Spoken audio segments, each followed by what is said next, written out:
Bonjour à vous tous, web auditrices, web auditeurs, et bienvenue dans cette nouvelle édition de votre émission, notre émission L'heure de vérité.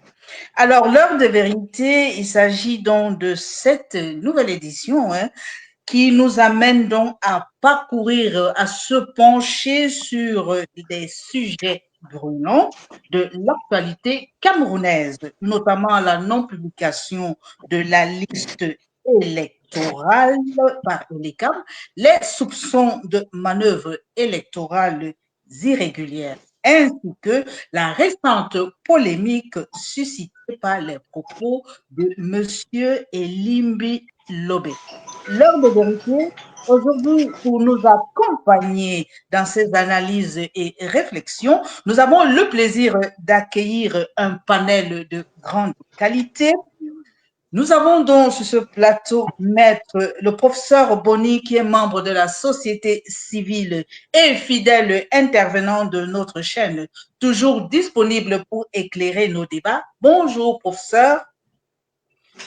Bonjour, bonjour Valérie, bonjour mes copanélistes, bonjour à tous les web auditeurs et une fois de plus, merci pour la confiance que vous me faites pour partager avec vous mon point de vue sur les questions brûlantes de l'actualité camerounaise. Je vous remercie.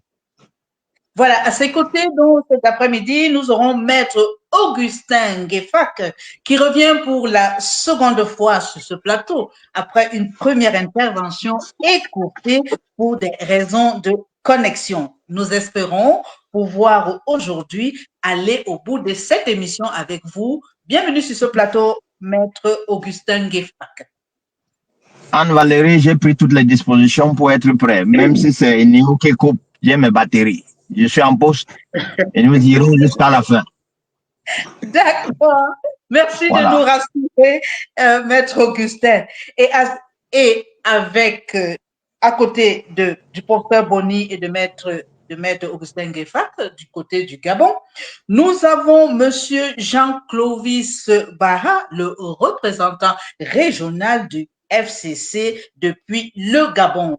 Il nous honore de sa présence pour une deuxième fois. Nous sommes très ravis de vous recevoir, Monsieur Clovis. Bienvenue sur ce plateau. Merci Anne-Valérie, merci pour la confiance que vous me faites de m'inviter une deuxième fois sur votre plateau. C'est un grand honneur pour moi de partager ce soir ce plateau virtuel avec d'éminents analystes de la scène politique camerounaise. J'espère pouvoir être à la hauteur des attentes de vos web téléspectateurs et je souhaite une bonne émission à tous. Merci. Voilà, nous espérons pouvoir être rejoints par Maître André-Marie Tassa, autant pour moi, Tassa, Maître il est là. Tassa, avocat dont l'expertise juridique sera précieuse ce soir. Maître, vous êtes ici pour la deuxième fois. Nous vous souhaitons de nouveau plus sur le plateau. Merci. Bonsoir Anne-Valérie, bonsoir à tous les web auditeurs et téléspectateurs. Comme vous avez si bien dit, j'étais déjà là en fin décembre pour échanger avec nos auditeurs. C'est un plaisir renouvelé et surtout, bonsoir à tous mes co-panélistes. Bonsoir, le grand Tassa, le régional. Bonsoir mon fidèle ami promotionnaire. Merci. Alors, nous devions donc être aussi rejoints par Monsieur Willy Mengue, un cadre du mouvement pour la renaissance du Cameroun, MRC, qui fera donc sa première apparition sur ce plateau. Nous allons commencer dans cette émission. Juste un petit rappel, le temps de parole. Chaque invité disposera d'un temps de parole équitable, c'est-à-dire 3 minutes. Si quelqu'un a tellement à dire au peuple camerounais, il aurait donc la bienveillance de demander à ses copanélistes la permission de prolonger son discours. L'interdiction des insultes, nous tenons à ce que les débats sur cette chaîne restent respectueux et constructifs. Ne pas interrompre les autres intervenants, chacun aura l'occasion d'exposer son point de vue sans être coupé. Évitez surtout d'ouvrir l'émission sur un autre appareil, pendant le déroulement de l'émission. Et nous nous tournons vers nos web auditeurs pour leur demander un maxi de partage afin que nous puissions atteindre un maximum de personnes. Alors, le débat va donc s'ouvrir aujourd'hui sur le premier thème qui est la non-publication de la liste électorale. Comme vous le savez tous, cette semaine, ELECAM a mis en ligne un lien permettant de vérifier son inscription sur la liste électorale, mais sans toutefois publier officiellement cette liste.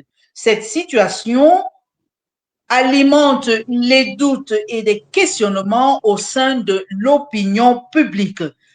Alors, Maître Tassa, je me tourne comme ça vers vous. Quels sont les moyens légaux pour contraindre ELECAM à publier la liste, cette fameuse liste électorale? Maître Tassa.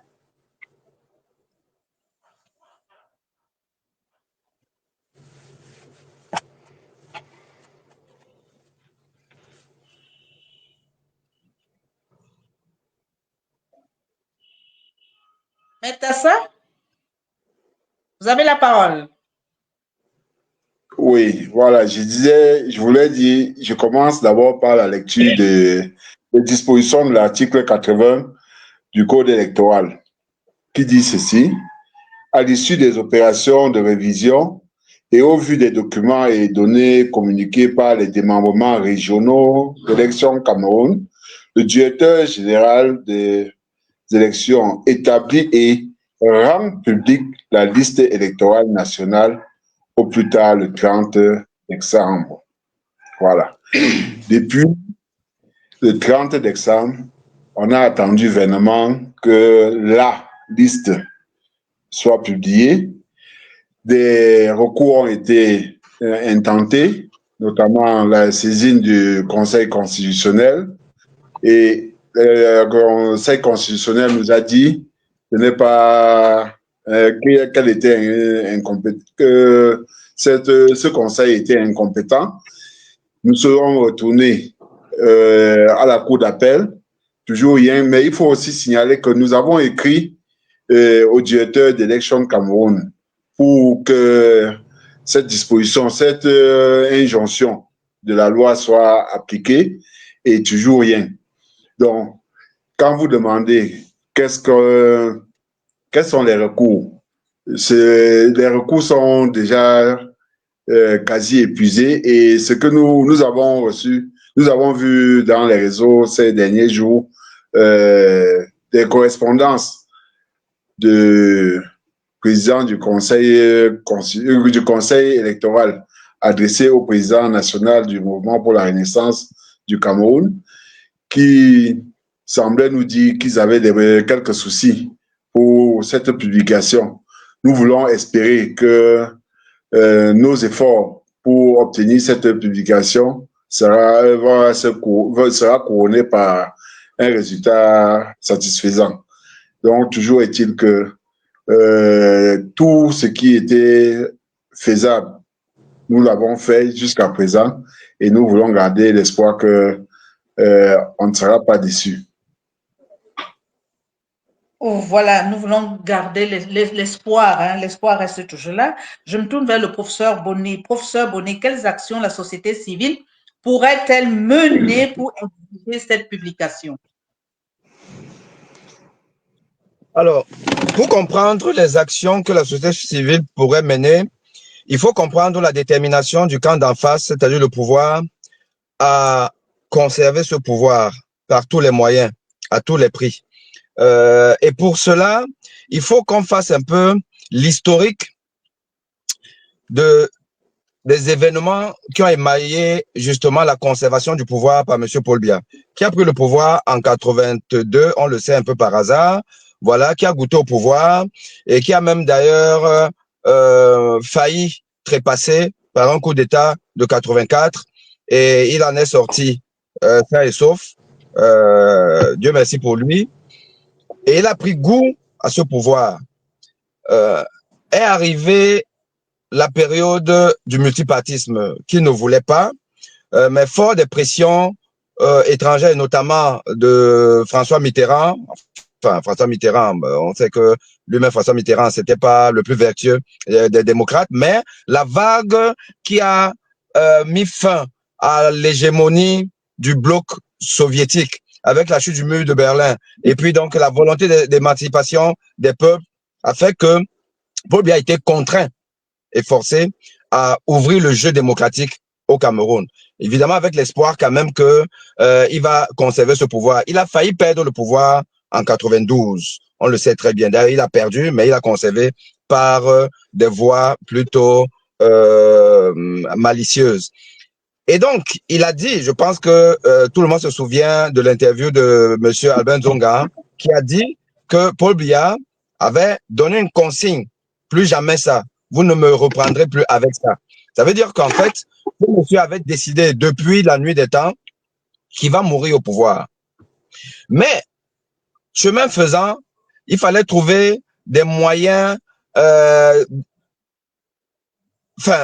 nouveaux moyens pour essayer de garder une certaine légitimité, de faire croire qu'il est réélu de manière démocratique et de manière consensuelle.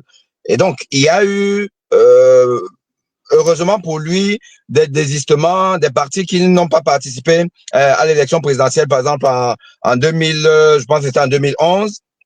Voilà, et ça lui ouvrait un boulevard. Et après, on arrive en 2018. En 2018, il faut trouver quelque chose. Or, en face de lui, il y a quand même une vague nouvelle. La jeunesse de Cabral Libye et puis la pertinence de M. Maurice Kamto, qui sont des adversaires redoutables. Alors, on pense à autre chose. Comment faire pour conserver ce pouvoir? On passe par des tricheries du type les observateurs, les faux observateurs internationaux de transparence et d'autres moyens encore, notamment les PV de l'ECAM, la tricherie de l'ECAM. Alors, en 2025, il faut penser à autre chose. Mais entre-temps, un moment fort qui montre que M. Paul Biya est déterminé par tous les moyens. N'oublions pas que il était clair pour tout le monde que M. Paul Biya ne va pas se représenter. Et d'ailleurs, il avait trouvé un dauphin à la personne de son fils. Le fameux franquisme a quand même pris de l'envergure et c'était quand même avec son adoubement. Mais à un moment donné, ils ont compris que le franquisme ne peut pas prospérer. Franck, ça coince. Et il a dit, écoute, tu t'écartes, je reviens au devant de la scène. Et voilà comment depuis on n'entend plus parler du franquisme et de Franck Biya.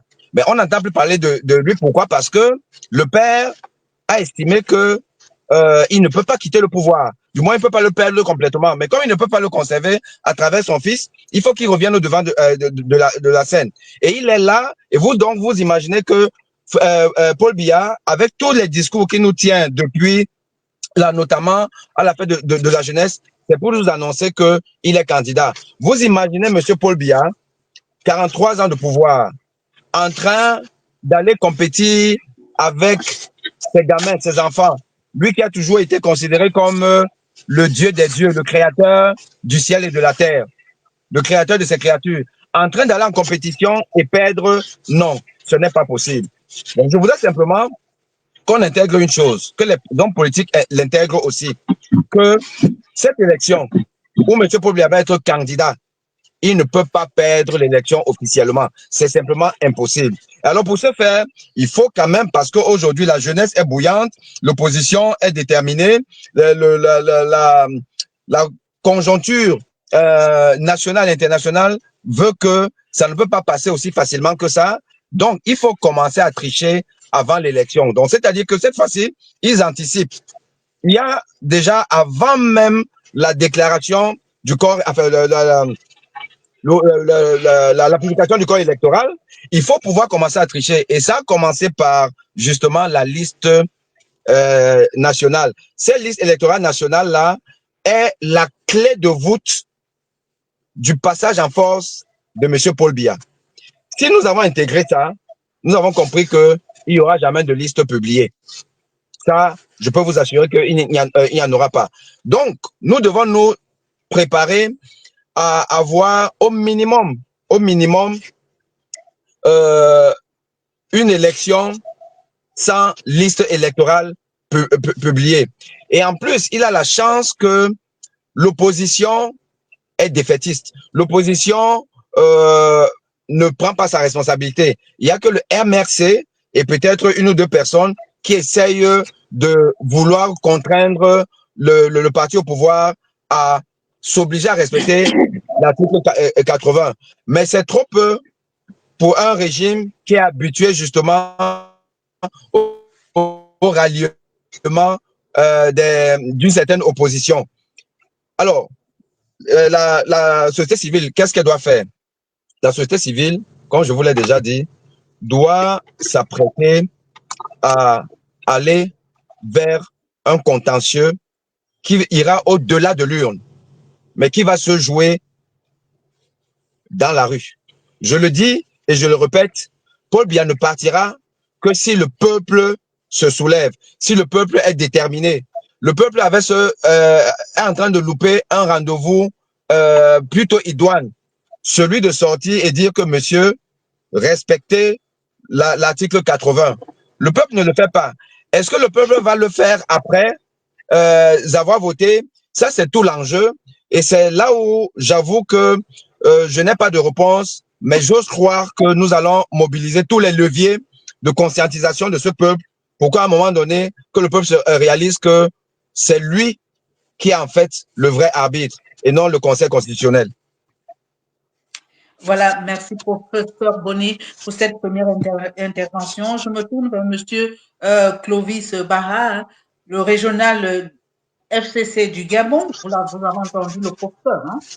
C'est la rue qui sera le troisième arbitre. Mais au niveau de FCC, que pensez-vous dans ce contexte-là, l'élection sera-t-elle crédible? Le professeur vient de nous peindre une face du tableau, mais pensez-vous au niveau de FCC que l'élection pourra toujours être crédible? Oui, Anne-Valérie, pour cette première prise de parole, je voudrais d'abord indiquer que je parle ici en tant qu'acteur politique. Je ne suis pas activiste. Lorsque je dis cela, c'est parce que nous sommes en Afrique. Et vous savez, la manière dont nous menons les actions politiques en Afrique, c'est assez différent de ce qui se passe du côté de l'Occident. Parce que retenez que ici, tout est lié. Tout est lié. Et lorsque je dis que je ne suis pas activiste, je suis acteur politique, c'est pour que ce que je dois dire, que ceux qui vont m'entendre entendent cela dans le contexte d'une action politique. Nous menons donc des actions politiques. Alors, nous parlons de la publication de la liste électorale nationale. Ce problème, je pense qu'il ne se pose pas beaucoup ici, même si c'est le tout ensemble, mais je pense que c'est beaucoup plus au niveau de la direction générale de l'ECAM que ce problème se pose. Et je crois que le MRC et d'autres partis politiques qui l'accompagnent ont pris cette situation à bras le corps. Maître Tassa tout à l'heure a évoqué l'article 80 pour dire que si nous étions dans un pays normal, dans un pays sérieux, on ne devait pas attendre que les leaders de partis politiques se lèvent pour réclamer la publication de cette liste. Parce que la loi le dit. Le 30 décembre au plus tard de chaque année, cette liste doit être publiée. Si ELECAM ne l'a pas fait jusqu'ici, c'est parce que ELECAM et RDPC sont une seule personne, une seule entité. Elecam RDPC, c'est une seule entité.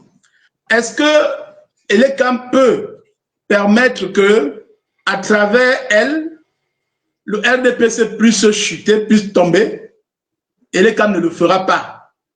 Elecam ne le fera pas parce que les membres de cette organisation, de cette structure, qui sont tous membres du RDPC, jouent pour leurs intérêts personnels.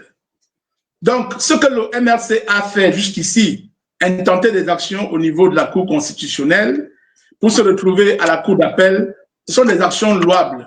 Mais cela démontre simplement le caractère républicain du MRC qui, dans son slogan, dit que le pouvoir se prendra par les urnes. Contrairement à ce qu'a dit le professeur Boni, ce pouvoir peut être bien pris par les urnes. Alors nous devons commencer à marteler cela auprès des Camerounais pour que personne ne soit, je vais dire, ne prenne en compte ce facteur de défaite pour dire que nous allons nous décourager, nous allons préparer plutôt une insurrection, par exemple. Non. Je pense que le pouvoir peut être bien pris par les urnes au Cameroun. Vous n'avez qu'à voir la forte mobilisation de la jeunesse camerounaise qui se rue tous les jours vers les points d'inscription de l'ECAM sur les listes électorales. Et l'ECAM ne va jamais respecter la loi parce que l'article 80 est clair, mais aussi, je vais parler pour notre cas, nous qui sommes à l'étranger, il y a un document qui a été produit par l'ECAM lui-même. Ce document, c'est le manuel d'enrôlement. C'est l'ECAM qui a produit ce document. Je l'ai parce que je suis membre de la commission de révision des listes électorales. Dans ce document, à l'introduction, il est bien dit, pour les Camerounais résidents ou établis à l'étranger, ils ne peuvent s'inscrire qu'en présentant l'unique pièce d'identité qu'on appelle à l'étranger la carte consulaire. Mais comme j'ai dit tout à l'heure que l'ECAM RDPC, c'est blanc-bonnet, bonnet blanc, le directeur de l'ECAM s'est arrangé à sortir un communiqué le 29 avril 2024.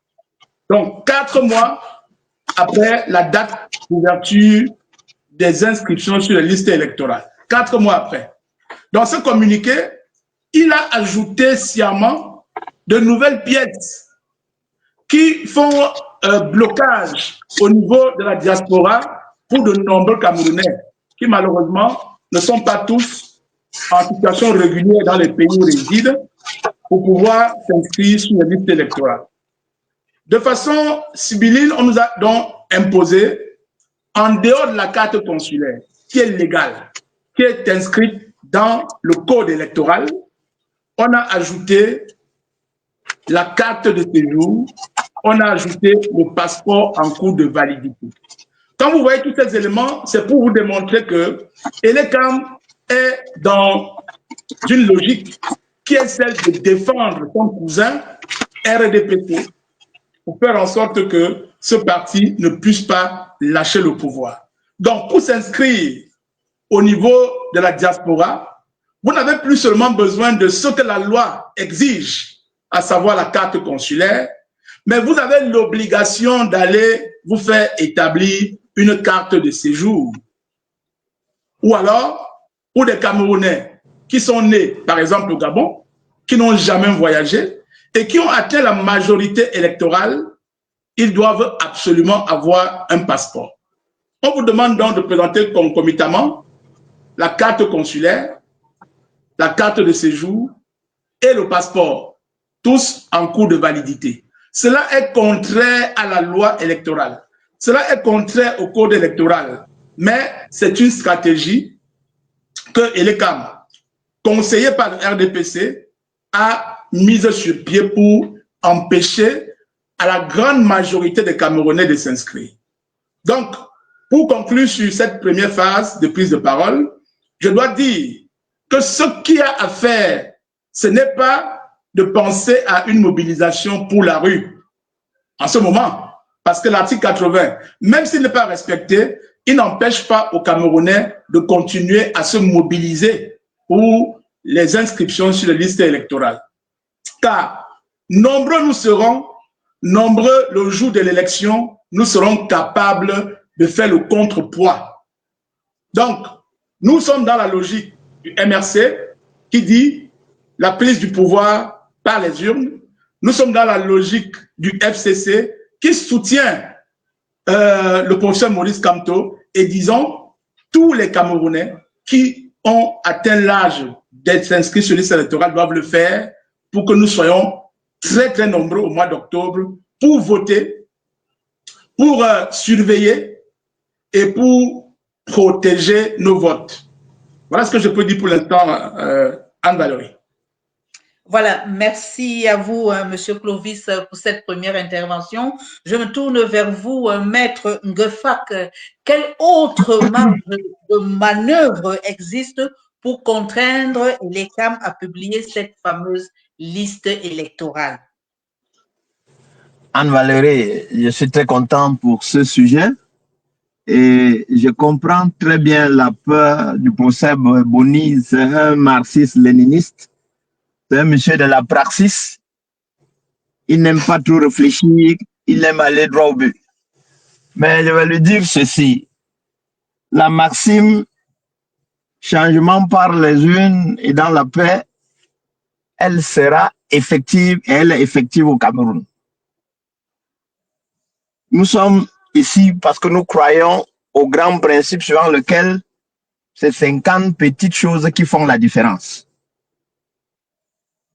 Nous sommes en train de rien inventer. Hein? Tout ce qui se passe aujourd'hui en 2025 a été soulevé en 2018. Et c'était passé dans l'anonymat. Parce que vous et moi, nous ne nous connaissions pas et pourtant nous étions acteurs. Parce que cette chaîne de télévision en ligne, elle existait bien, mais elle n'était pas assez impliquée. Aujourd'hui que nous sommes là, ça c'est déjà une voie pour combattre ce type de fraude. Donc je tire d'abord un grand coup de chapeau à Anne-Valérie et à tous ses collègues, à tous ses amis avec qui ils se battent pour vulgariser et divulguer les difficultés que rencontrent les politiques au Cameroun. Les médias qui n'occupent pas la première partie, le premier rang, je crois qu'ils sont premiers ex aequo pour l'évolution de la démocratie au Cameroun et je vous tire un grand coup de chapeau. L'article 80 participe juste des techniques de fraude développées par le parti État. Souvenez-vous, en 2018, le professeur Maurice Kamto a fait l'exégèse des techniques de fraude, il y en avait au moins 40. C'est-à-dire, y compris la non-publication de la liste nationale. Il y avait au moins 40 fautes, 40 moyens de fraude. Aujourd'hui, toutes ces voies-là sont touchées et le parti est en difficulté. Il est en difficulté parce que il ne contrôle plus la base de cette fraude. Il n'est plus le maître de sa fraude. Lui-même, il sait qu'on connaît sa manière de faire et on est déjà assis sur la racine de sa façon de faire. C'est-à-dire qu'il n'a plus la pleine ou bien la totale maîtrise de l'affaire. Voilà. Donc, l'article 80 est en train d'être méthodiquement bousculé pour être exécuté. En 2018, le MRC a saisi les mêmes gens, les mêmes juridictions, il n'y a eu aucune réponse. Mais nous sommes seulement en février. C'est-à-dire que février, c'est fini hier. Le Conseil constitutionnel s'est déjà prononcé. Le Conseil électoral s'est déjà prononcé. La Cour d'appel s'est déjà prononcée. Et vous voyez comment ils sont en difficulté. C'est-à-dire que la pression que nous exerçons sur eux, que toutes les parties, les composantes de l'opposition sérieuses mettent en difficulté l'administration et le judiciaire qui doivent veiller à l'application de l'article 80. Je peux vous jurer que il n'existe dans aucun pays une élection parfaite. Ce ne sont que des élections acceptables. Et nous sommes déjà proches de l'acceptabilité de l'application de l'article 80.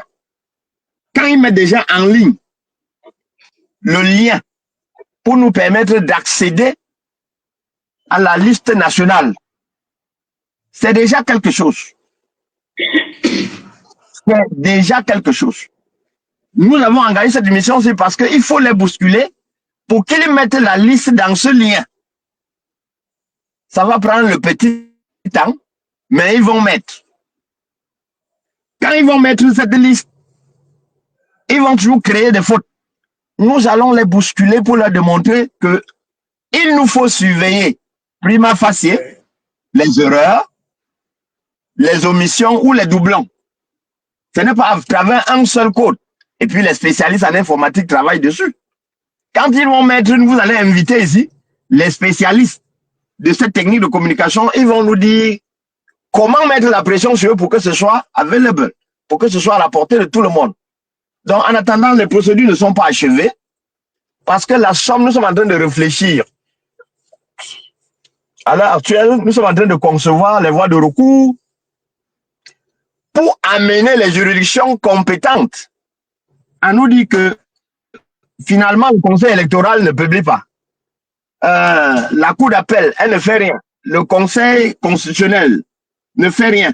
Qui est donc compétent? Nous allons saisir le Conseil constitutionnel pour qu'il nous dise effectivement, au regard de toutes ces décisions qu'on a obtenues, dites-nous de façon claire qui va contrôler l'application de l'article 80. Parce que de façon déguisée, le Conseil constitutionnel a dit faire le Conseil électoral et la Cour d'appel. Les deux ont dit qu'ils sont incompétents. On va retourner vers ce Conseil constitutionnel et lui dire que voilà, tu as donné une injonction civile. Maintenant, sois clair. Quelle est la procédure? Et le contentieux va aller tout doucement et nous sommes en train de marquer. Ce que nous faisons aujourd'hui, nous n'allons plus refaire ça demain. Or, si nous ne faisons pas cela aujourd'hui, nous serons obligés de refaire demain.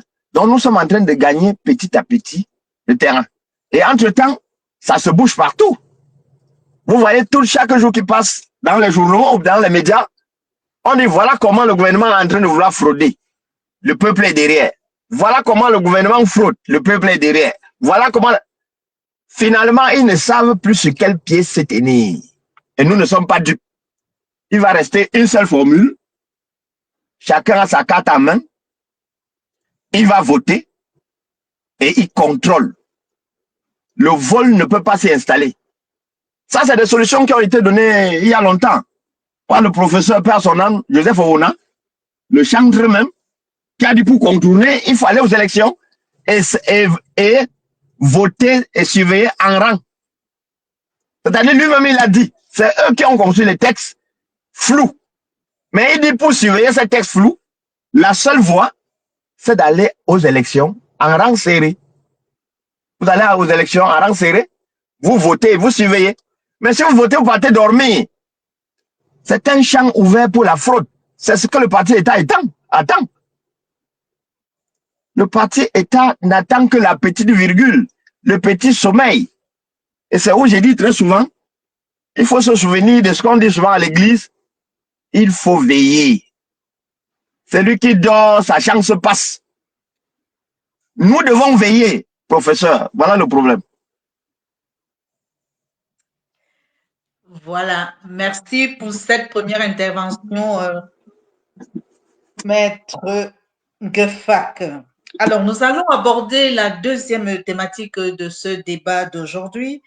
Le MRC a déposé plusieurs requêtes devant le Conseil électoral, la Cour constitutionnelle et la Cour d'appel du centre pour obtenir la publication de la liste électorale sans succès.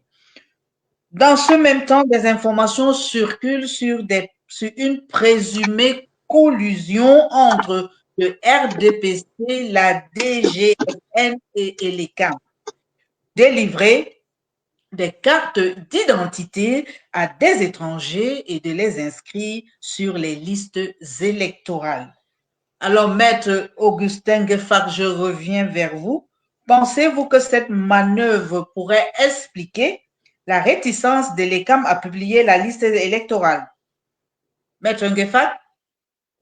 Anne Valérie, voilà un bandit qui n'a même pas encore volé, mais tout le monde a déjà vu comment il va faire pour voler. Vous croyez qu'on va le laisser faire?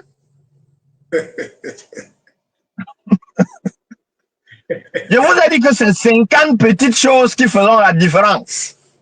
Il croit qu'il est intelligent, il va recruter, qui recrute les Tchadiens.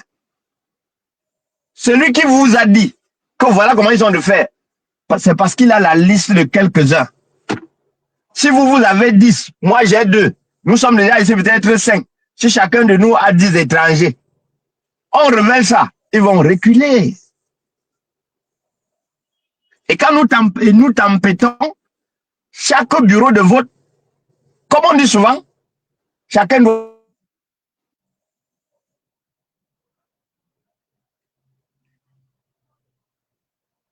Ah là là, on a perdu maître Honnête, la seule, voici, pour ceux qui ont...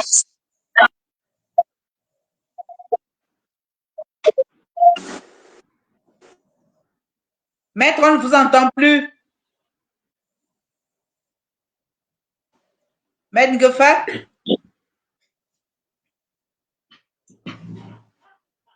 Alors, je me tourne vers Maître Tassa. Autant pour moi, Maître Tassa, excusez-moi. Quel recours reste possible face à ce qui s'apparente à une éventuelle fraude massive?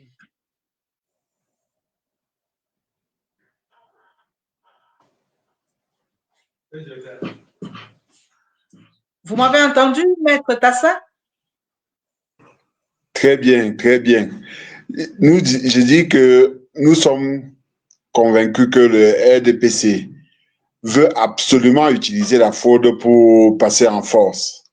Or, ce qui est constant, c'est que nous avons comme objectif d'arriver par les unes et rien d'autre. Nous avons vu en Gambie avec Yaya Jammeh, il est parti malgré toute la force qu'il pouvait avoir.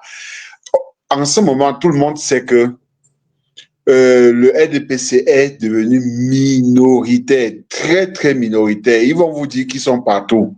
Mais s'ils forcent la faute, c'est parce qu'ils savent que ils ne peuvent plus, il y a déjà presque 30 ans, ils ne peuvent plus gagner une élection. Si en 92, ils discutaient avec une trentaine de pourcents, avec 35% environ, au jour d'aujourd'hui, le RDPC ne peut plus avoir même 10% de la population du Cameroun. Alors, aller chercher des étrangers pour pouvoir faire pour constituer leur vivier électoral, c'est parce qu'ils savent que la malgouvernance a déjà et les détournements ont permis à ce que les Camerounais aient les yeux ouverts. Et comme j'ai écouté Jean-Clovis dire tout à l'heure, ce qui est constant, c'est que les lignes ont bougé. Les lignes ont bougé. Et tout ce que le RDPC peut faire. Aujourd'hui, notre souci, c'est d'avoir des élections transparentes, des bonnes élections. Mais nous disons, avec déjà les effectifs que tout le monde sait que l'année passée, c'est le RDPC qui demandait aux gens de ne pas aller voter. Il dit que c'est un devoir et non un droit. On n'est plus pas obligé d'aller s'inscrire sur les listes électorales parce qu'ils savaient que tous ceux qui s'inscrivaient pour voter contre le RDPC. Et nous savons que après les inscriptions, il y a le vote, il y a la surveillance de vote et il y a la défense de vote. Donc, nous avons déjà réagi avec les déclarations pour dire que nous sommes au courant de ce que on essaye de faire enrôler des étrangers parce qu'on n'a pas des électeurs. Et j'ai une pensée spéciale pour le jeune Joubaïo qui a dénoncé ce qui se passait dans la Damawa et qui aujourd'hui, on ne sait pas quel est son sort dans les geôles du secrétariat d'État à la défense.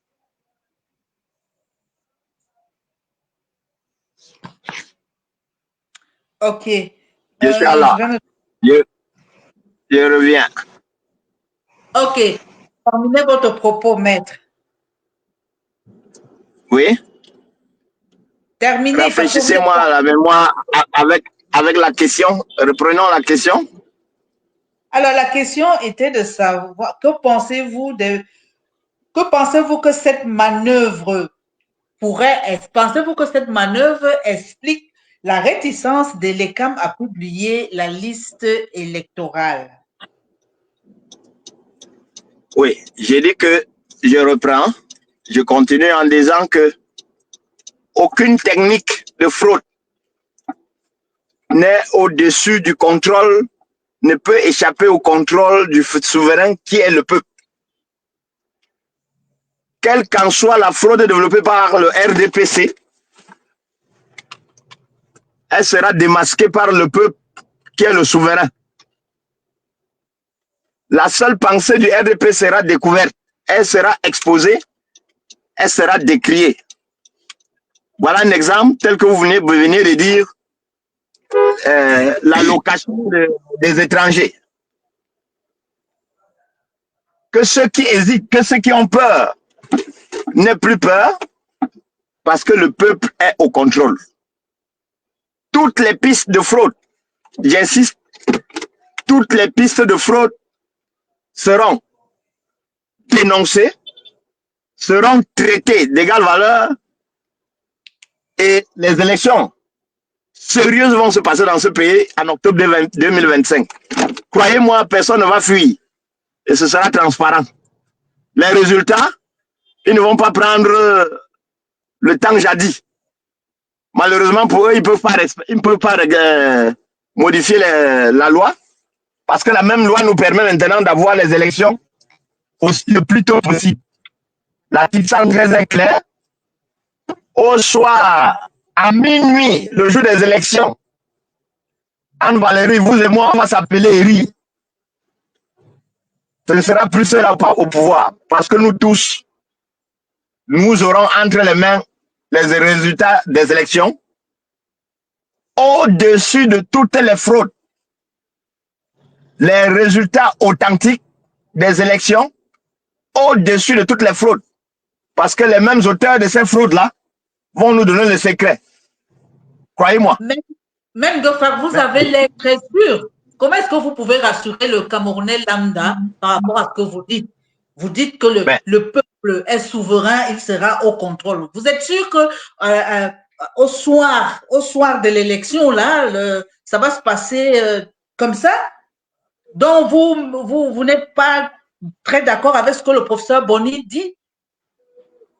Le professeur Boni, je vous ai dit que c'est un martien. Il est de Karl Marx, c'est quelqu'un qui aime la pratique. Il n'a pas fait le droit qui est à cette partie de jonglage là. Et nous, on comprend ça avant. Et on anticipe. Souvenez-vous, le régional du MRC a révélé quelques données là. Il a dit qu'il y a des spécialistes qui sont en train de concevoir des logiciels. Il n'a pas dit un logiciel. Des logiciels qui nous donneront en temps réel la réalité de ce qui se passe sur le terrain. Et ça, le fraudeur ne peut pas attraper. Il ne peut pas empêcher. Mais c'est un peu comme les réseaux sociaux. Est-ce qu'un fraudeur peut empêcher un réseau social de s'épandre? Ils sont en difficulté parce que, je vais vous donner notre technique. Avant, nous attendions Cameroun Tribune, la CRTV, pour avoir une idée. Mais après, ils ont réfléchi que tout le monde entier au courant.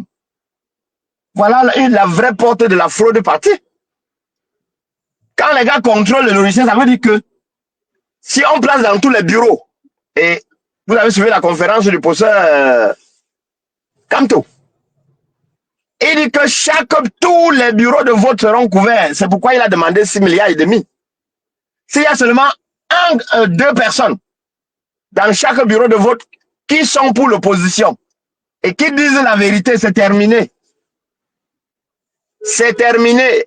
Au plus tard, Moi, je dis, j'ai été scrutateur, j'ai contrôlé les élections pour SDF à Douala. C'est-à-dire que je sais comment ça marche. À minuit, nous aurons toutes les tendances et elles ne pourront pas s'effacer. Il n'y aura pas moyen de manipuler. De deux, sur le terrain, le peuple est en train de faire ce qu'il doit faire. Le RDPC, même si vous êtes du RDPC, il ne faut plus me rassurer que le Grand Nord, c'est votre vivier politique. Parce que la société civile, l'opposition a saqué l'électorat du Grand Nord. Ça a déstabilisé de sorte que chacun saura quelle est exactement la vérité venant de ce côté. Donc, tous les foyers où la fraude se passait, le peuple a la même mise dessus et va surveiller. Je n'ai pas entendu parler, jusqu'à présent, je n'ai pas entendu parler, quelqu'un dire qu'il compte sur l'armée. Parce qu'il sait que même l'armée, si quelqu'un a mis dans quelques bords de l'armée, il sait que celui-là dit seulement, vraiment ne comptez pas sur moi pour la fraude. Et ça, c'est le travail de chaque Camerounais. La conscientisation. Le peuple en a marre. Le peuple n'exclut pas ses autres corps. Chacun veut la vérité. Si au choix des élections, le peuple a élu qui il a élu, les résultats seront acceptés. Mais s'il y a fraude, on saura de quel côté et le peuple va réagir. Maître Nguefa. Oui, Maître Nguefa, voilà. Il me semble bien que le président de la République est le chef des armées. Parlant de l'armée, vous voulez dire que l'armée, elle ne sera pas loyale à son chef? Mais attendez, est-ce que vous avez lu la correspondance que le président du conseil électoral a envoyée au MRC? Le MRC a demandé la délocalisation des bureaux de vote dans les casernes. Le type a dit qu'il s'engage à délocaliser. Voilà une source de fraude qui est fermée. Voilà une source de fraude qui est fermée. Parce que la correspondance, elle veut dire quoi?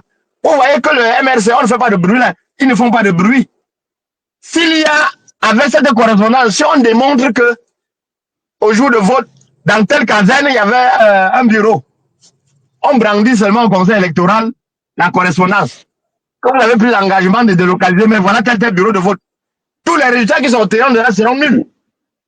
Et vous savez de quel côté ça devait pencher. Madame, tout le monde est debout. Vous êtes en train de faire pour vous. Le professeur Boni fait sa part. Notre frère du Gabon, il fait sa part. Tassa fait sa part. Moi, je fais ma part. Tout cela conjugué, si nous sommes 30 millions de Camerounais, et il n'y a que 2 600 000 qui ont toujours élu le RDPC. De 30 millions de Camerounais, 2 600 000. Si chacun fait sa part, moins les 2 600 000, qui va gagner qui? La majorité, maître. Mais voilà, on n'aura même pas d'efforts à fournir. Ça dit quoi la guerre? Voilà, maître. Il n'y a plus lieu de paniquer. C'est à qui? D'accord. C'est à qui, voilà. Selon Maître Nguefa? Je vais donc me tourner vers Monsieur Bara, hein, le représentant, le régional FCC Gabon. En mettant cette situation dans le contexte gabonais, pensez-vous qu'il pourrait tolérer que des étrangers établis sur leur territoire contribuent à manipuler les résultats d'une élection? Oui, Anne-Valérie, merci. Au Gabon, tous ceux qui sont inscrits sur la liste électorale, je peux le dire avec beaucoup de certitude, sont des Camerounais. Ils sont des Camerounais parce que la première pièce qu'on demande ici, c'est la carte consulaire. Et vous ne pouvez l'avoir que si vous êtes véritablement Camerounais. Il fut quelques années, longtemps peut-être avant que je vienne au Gabon, on nous dit que c'était encore possible pour certaines personnes issues de nationalités non camerounaises d'obtenir la carte consulaire. Mais je pense que depuis une vingtaine d'années aujourd'hui, c'est une mission quasi impossible. Donc, pour le cas du Gabon, je pense que les Camerounais qui sont inscrits sont des Camerounais. Maintenant, vous posez la question de savoir si le Gabon peut tolérer que les étrangers s'inscrivent et votent. Aucun pays ne peut l'admettre. Aucun pays. Le Gabon ne fait pas exception. Donc s'il y a des étrangers ici qui veulent trouver des stratagèmes pour s'inscrire sur liste électorale, pour voter au Gabon, s'ils sont démasqués, ils seront punis, conformément à la loi gabonaise. Maintenant, je vais dire, Maître Ngefat, il nous rassure tellement qu'on a envie de dire que le gibier est déjà dans la besace. Mais je pense que nous ne devons pas nous tromper d'adversaire. Nous avons en face de nous des professionnels de la fraude. Alors, si les gens veulent prendre des cours de fraude électorale, nous pouvons leur conseiller de faire un tour au Cameroun. Parce que le RDPC... Jean-Clovis, c'est pourquoi je demande à chacun de veiller. D'accord, chacun doit veiller. D'accord. S'il fallait délivrer des titres aux spécialistes de la fraude, je pense que le RDPC en gagnerait suffisamment.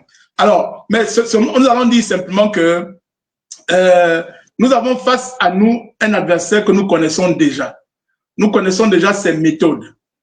Tout à l'heure, je crois que c'est Maître Tassa qui a évoqué l'épisode de 1992.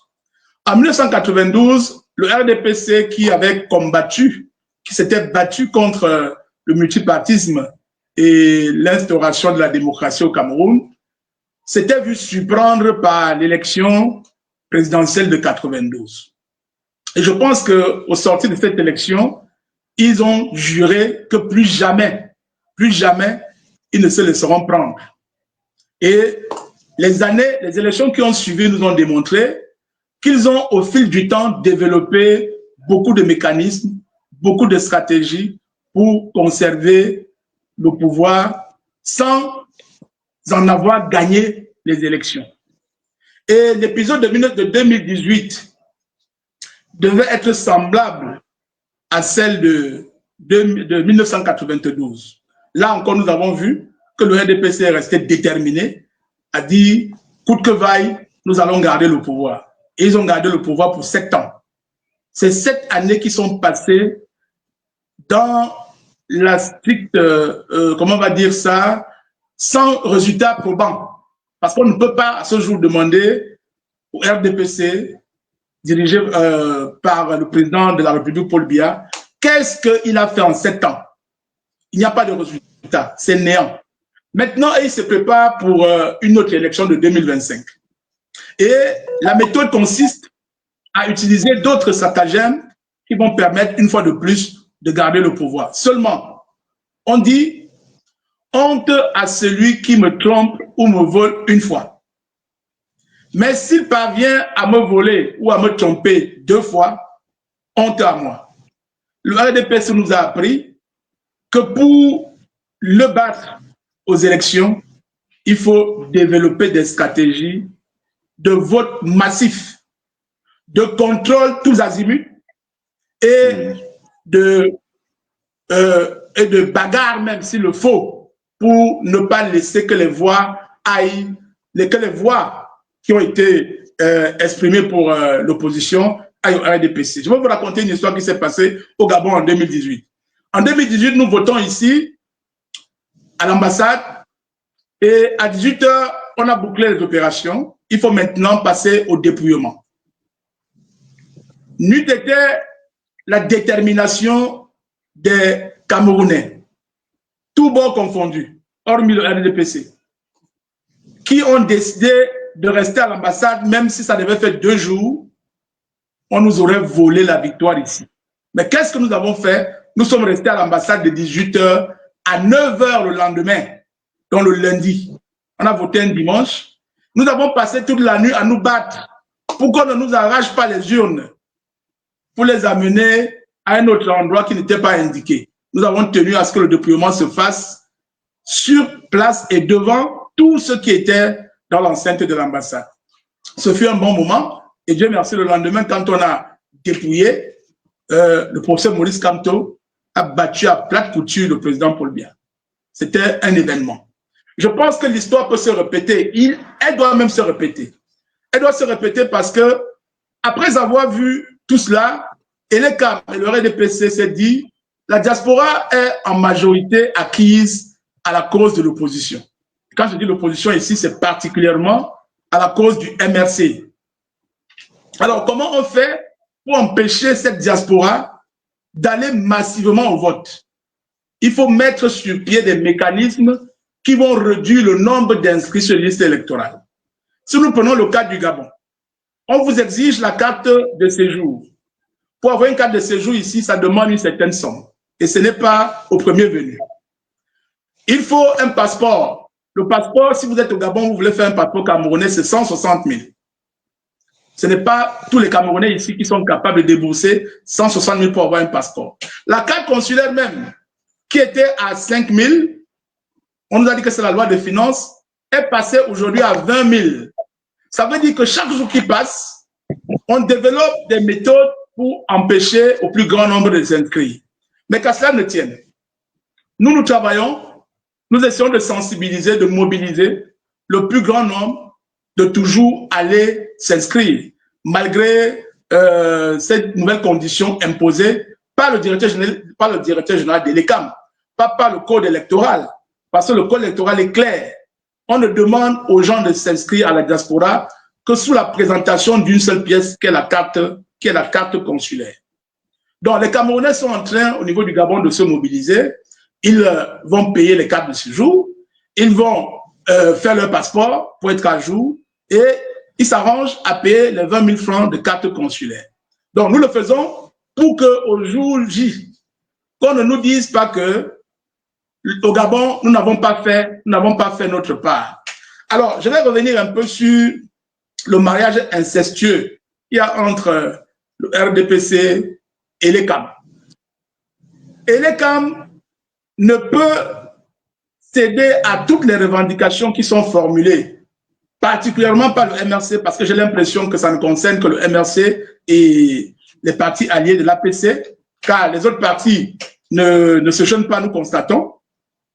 Le MRC, dans sa détermination, même si nous ne parvenons pas à obtenir la liste électorale nationale, le fait que les Camerounais soient toujours informés de ce qui se passe les motive davantage à aller vers les points d'inscription et les camps pour se faire enrôler. Et c'est ce que nous souhaitons que les Camerounais continuent à faire. Et nous disons, nous n'allons pas être distraits. Nous n'allons pas non plus nous laisser berner par ces discours qui tendent à faire croire que, quoi qu'il en soit, quoi qu'il advienne, le RDPC sera toujours vainqueur. Nous allons nous mobiliser, nous allons travailler pour que, au soir du jour de l'élection, que le MRC, avec son candidat, soutenu par l'APC, soit le vainqueur de cette élection. Est-ce que je peux dire encore pour le moment, Anne-Valérie?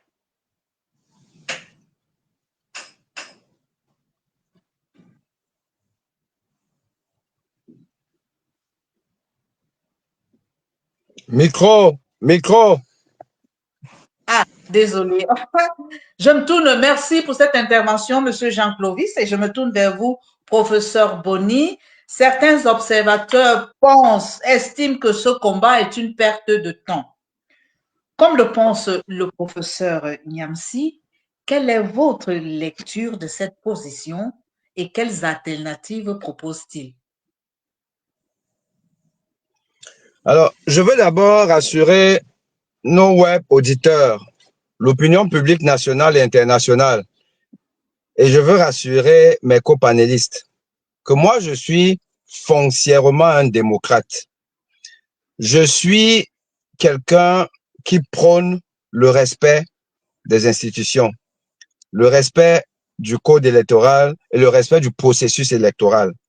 Je n'ai jamais dit qu'il ne faille pas aller aux élections.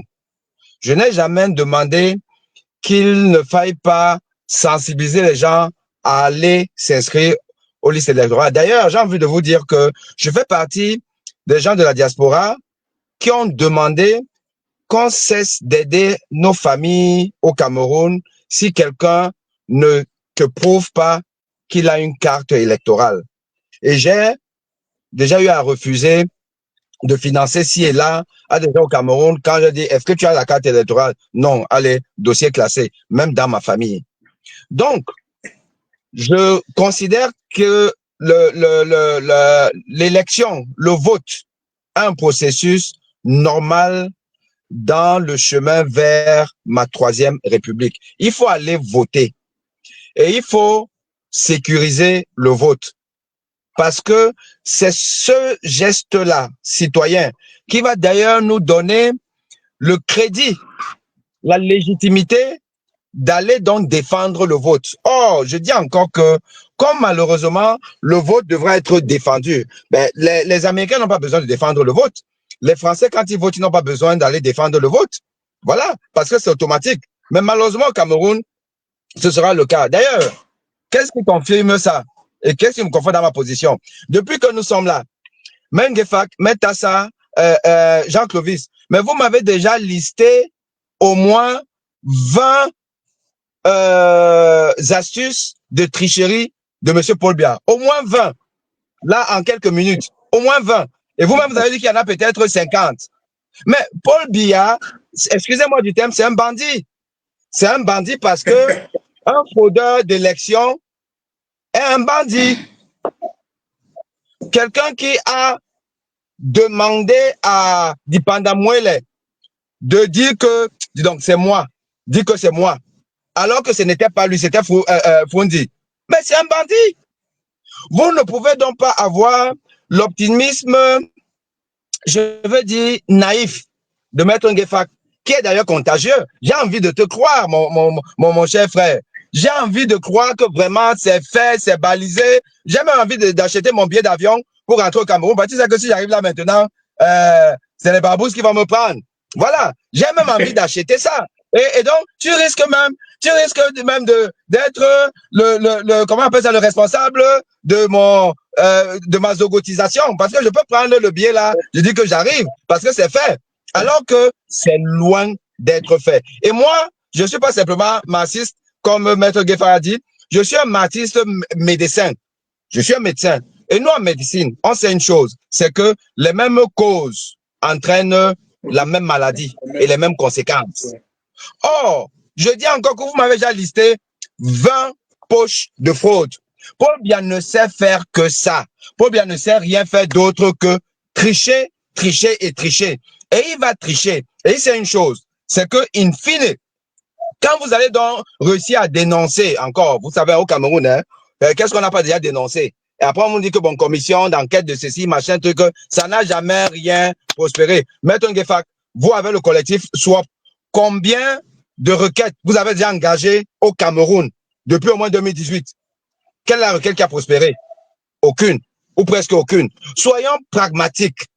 Paul Biya ne va jamais demander à Clément Tangana de dire que c'est Maurice Kamto ou Monsieur X qui a gagné. C'est impossible. Ça, reconnaissons, je ne suis pas en train de dire que nous n'allons pas gagner. Nous avons toujours gagné. Paul Biya n'a jamais gagné.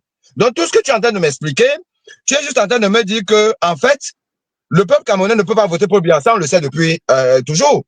Mais, in fine, il va faire comme cette histoire de la liste électorale. Je suis persuadé d'une chose, Maître Ngefak, s'il y a 2 ans, on t'avait dit que Elekam, le Conseil constitutionnel, la Cour d'appel, allait faire un déni de justice. C'est toi qui es un homme de droit. C'est-à-dire, l'article 80 est univoque, sans embâche. On n'a pas besoin d'interpréter 1 million de fois. Mais le fait est que, au jour d'aujourd'hui, ce n'est pas fait. Ce n'est pas fait. Donc, demain, et je termine avec ça, nous allons gagner. Paul Biya va donner un consigne à Clément Tangana parce que c'est sa mission. Dis, prononce seulement mon nom. Juste mon nom. Prononce seulement mon nom. C'est ça qui va se passer. Et parce qu'il sait que le peuple va faire comme le peuple est en train de faire avec Djoubaïrou. L'un des interlocuteurs nous a parlé de Djoubaïrou. Si la mère de Djoubaïrou, c'est-à-dire ce jeune qui au nord a dénoncé l'une justement des tactiques de fraude, Si sa mère nous entend parler, elle va couler une larme. Parce que le peuple, ce fameux peuple dont tu parles, qui est prêt, on est prêt à abandonner Djoubaïrou. Est-ce que c'est normal que ce monsieur ait disparu jusqu'à aujourd'hui et on est là, on va qu'à nos occupations, on pense à tout, on se dit comment on a déjà gagné, alors que voilà quelqu'un qui a contribué plus que moi, Aimé Boni. Il a contribué parce qu'il a dénoncé quelque chose de probable, on l'a abandonné. Et c'est ce peuple-là qui, au soir d'octobre 2025, va rester dans les maisons. Les gens vont rester dans les maisons. Si aujourd'hui, nous ne prenons pas cette opportunité pour dire que le peuple est prêt. Non, le peuple n'est pas prêt. Le peuple camerounais, c'est un défaitiste, c'est un peureux, c'est un je veux voir mes enfants grandir, c'est un méchant, c'est un tout ça. Et nous devons, nous, sensibiliser ce peuple, démontrer au peuple que si toi, tu restes à la maison, si tu ne fais rien, si tu ne dénonces pas l'affaire Djoubaïrou, si tu ne vas pas, tu ne sors pas pour la liste électorale, comme tous les partis sont en train de le faire, c'est-à-dire tourner le dos. Tourner le dos. Il n'y a que le MRC et le FCC. Depuis qu'on parle là, tu essaies de nous expliquer les choses. On ne voit pas une coalition de l'opposition. On voit juste un seul parti qui est vent debout contre tout ce qui se passe. Et pour moi, ce n'est pas bon. Ça ne sent pas bon. Et donc, j'assume que je suis un marxiste, mais un marxiste pragmatique. Voilà, Professeur. Vous voulez intervenir, Maître Goffin? Oui. Allez-y. Professeur, nous disons la même chose. J'ai dit, comme on dit à l'église, il faut veiller. Il faut veiller. Vous êtes en train de voir d'autres. Moi, j'ai dit, moi, j'ai déjà choisi. Le peuple aura en face de lui deux hommes. Monsieur Bia et Monsieur Kamto. Et le peuple va choisir. Derrière chacun des deux hommes, chacun d'eux aura ses amis, ses partisans et sympathisants. Ceux-là, ils se reconnaissent. Ils sont honnêtes ou sérieux. Je n'ai pas à fouiller. J'ai déjà vu ceux qui seront en face du peuple. Le peuple va choisir un parmi les deux. Et moi, je dis, en concluant avec vous, ce que nous faisons actuellement là, ça participe de cette haute sensibilisation. Je suis convaincu que ceux qui nous suivent, qui hésitaient encore, parce qu'ils se posent beaucoup de questions, à la suite, ou bien en nous écoutant échanger, nous dissipons les inquiétudes et progressivement nous les mettons dans les rangs. Vous voyez que nous avons déjà franchi. L'une des fraudes, c'était quoi? Quand on ne sera pas candidat, Maintenant qu'on a dépassé ce débat,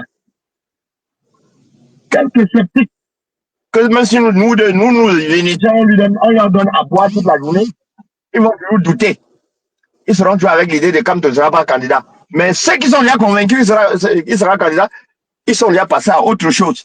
Donc nous devons sensibiliser, multiplier ces émissions jusqu'à ce que le jour J arrive et que nous tous nous allons voter. Je vais vous dire, le président du Conseil constitutionnel, il ne déclare irrecevable qu'avec les pièces qu'on vient lui donner, les pièces fabriquées. Nous avons déjà compris ça. Il ne recevra plus ce type de 32 PV là. Nous allons boucher, et nous sommes en train de boucher les trous pour qu'ils ne reçoivent plus ce type de 32 PV. Il recevra les PV que tout le monde possède. C'est pourquoi nous sommes debout. C'est tout ce que je voulais dire. Voilà, je vais vous proposer sur le plateau de passer à la dernière thématique. Hein. Et je vais S'il te plaît, Anne-Valérie. Oui, mais Tassa, prenez la parole. Oui. Je voudrais dire que j'ai écouté avec beaucoup d'attention le professeur Boni, mais je voudrais lui rappeler que au regard du passé, que lui-même a bien cité, et l'évolution, il devrait comprendre que, comme nous avons l'habitude de dire, la nuit précède le jour. Ce n'est pas d'un seul coup que l'arbre tombe, c'est ayant reçu plusieurs coups. Et nous savons que les lignes ont bougé et il n'y a plus de raison de désespérer. Sinon, on ne serait pas en train de faire, comme il a dû me rappeler, plusieurs requêtes. Et même quand ça n'a pas abouti, on continue. C'est parce qu'on est convaincu que c'est avec fracas que le résultat va finir par être positif. 2025, ce n'est pas 2018, ce n'est pas 1992.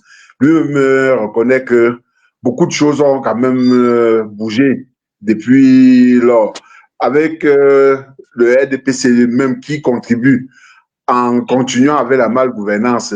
Même les quelques personnes qui travaillaient pour le RDPC aujourd'hui sont convaincus de pouvoir être obligés de travailler pour le changement. Donc, en poursuivant dans la logique actuelle, nous sommes presque convaincus que à la fin, même ce sera avec de la bouche même de ces conseils constitutionnels qu'on va proclamer le résultat en faveur du mouvement pour la renaissance du Cameroun. Voilà. Merci, Maître Tassa, pour cet ajout. Je vais donc vous proposer de passer à la troisième thématique de cet après-midi. Il s'agit de la polémique autour des déclarations de M. Elimbi Lobé. Cette semaine, dont l'opinion publique a été choquée par les propos de M. Elimbi Lobé, qui a qualifié une figure emblématique de la lutte pour la libération du Cameroun de grand bandit lors d'une émission télévisée. Alors, professeur Boni, je me tourne vers vous.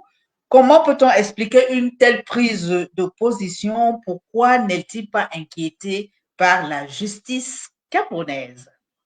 Professeur Boni?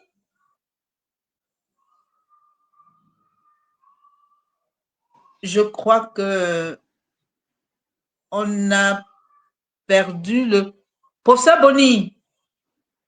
Ah, je crois qu'il est. Bon, je vais en attendant que le professeur. Bon, en attendant que le professeur revienne, Maître Ngefak, est-ce une simple. Oui, Anne-Valérie. Oui. Pour moi, c'est un non-événement. Mais laissez-moi poser ma question. Oui. Puisque j'ai suivi la question, vous avez c'est la question du professeur Boni. Maintenant, il s'agit de la vôtre. J'essaie de trouver un endroit. Oh là là. Ok, ça va, professeur. Trouvez un endroit, on va revenir vers vous après. Oui, allez-y, trouvez un endroit et puis on va revenir vers vous. Non, prenez quelqu'un d'autre. Je trouve un endroit. Edouard. D'accord, ça va, c'est ça. Alors, Maître Augustin Gueffat, je reviens vers vous. Écoute la vraie question, Anne-Valérie. Est-ce une simple provocation ou une stratégie visant à détourner l'attention du débat politique réel? Monsieur Elimbi Lobé, que je connais. Si vous êtes en bas, ce sera dans la salle à droite. Nous sommes en train de le rendre célèbre.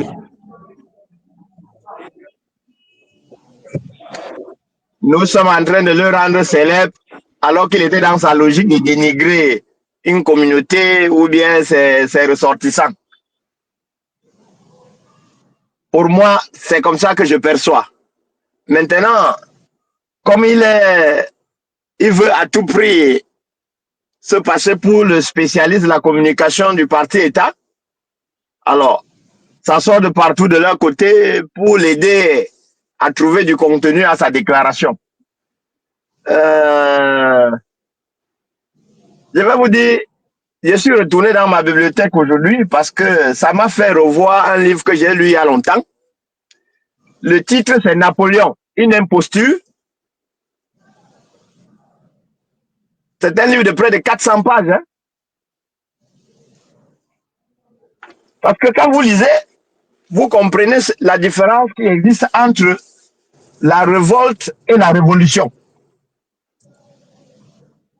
Il n'y a il ne peut pas avoir facilement de révolution pacifique. Surtout en ce qui concerne le type de révolution qu'on appelle la révolution coloniale. On ne peut pas changer un ordre colonial sans passer par la violence. C'est impossible.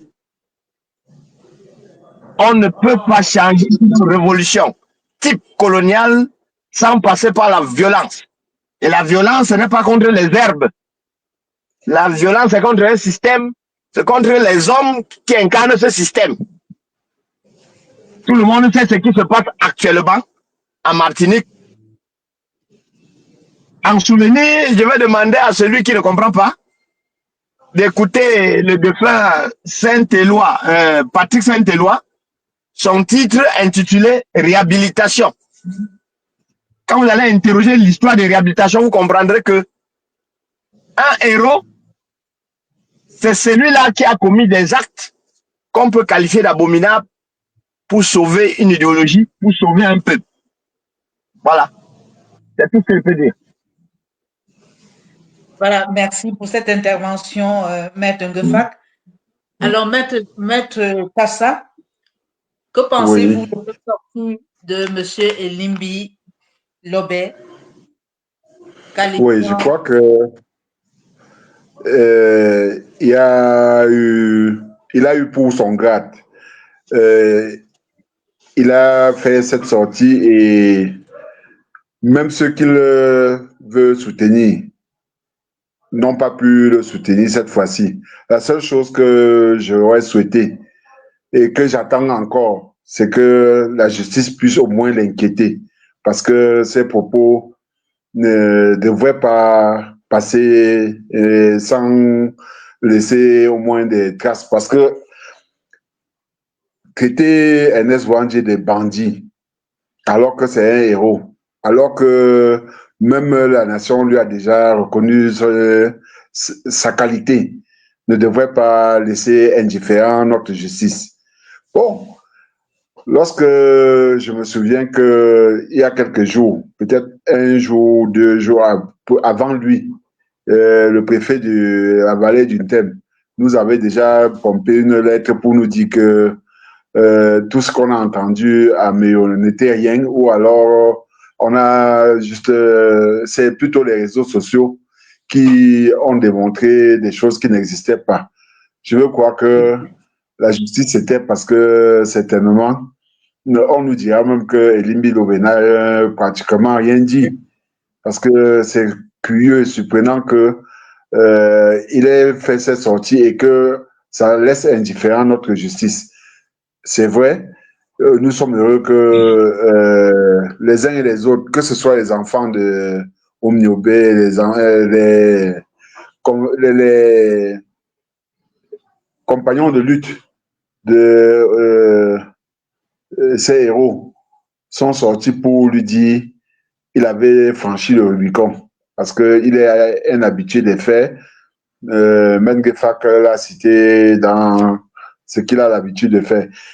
Je veux pas dire exactement comme mon ami Augustin que c'est un non-événement, parce que pour moi, vraiment la justice devrait pouvoir sévir pour ce cas-ci, au moins pour que ça puisse donner la leçon et qu'on ne puisse plus jamais écouter. Vous avez entamé l'émission tout à l'heure en rappelant aux uns et aux autres d'être courtois, de mesurer les propos et tout cela.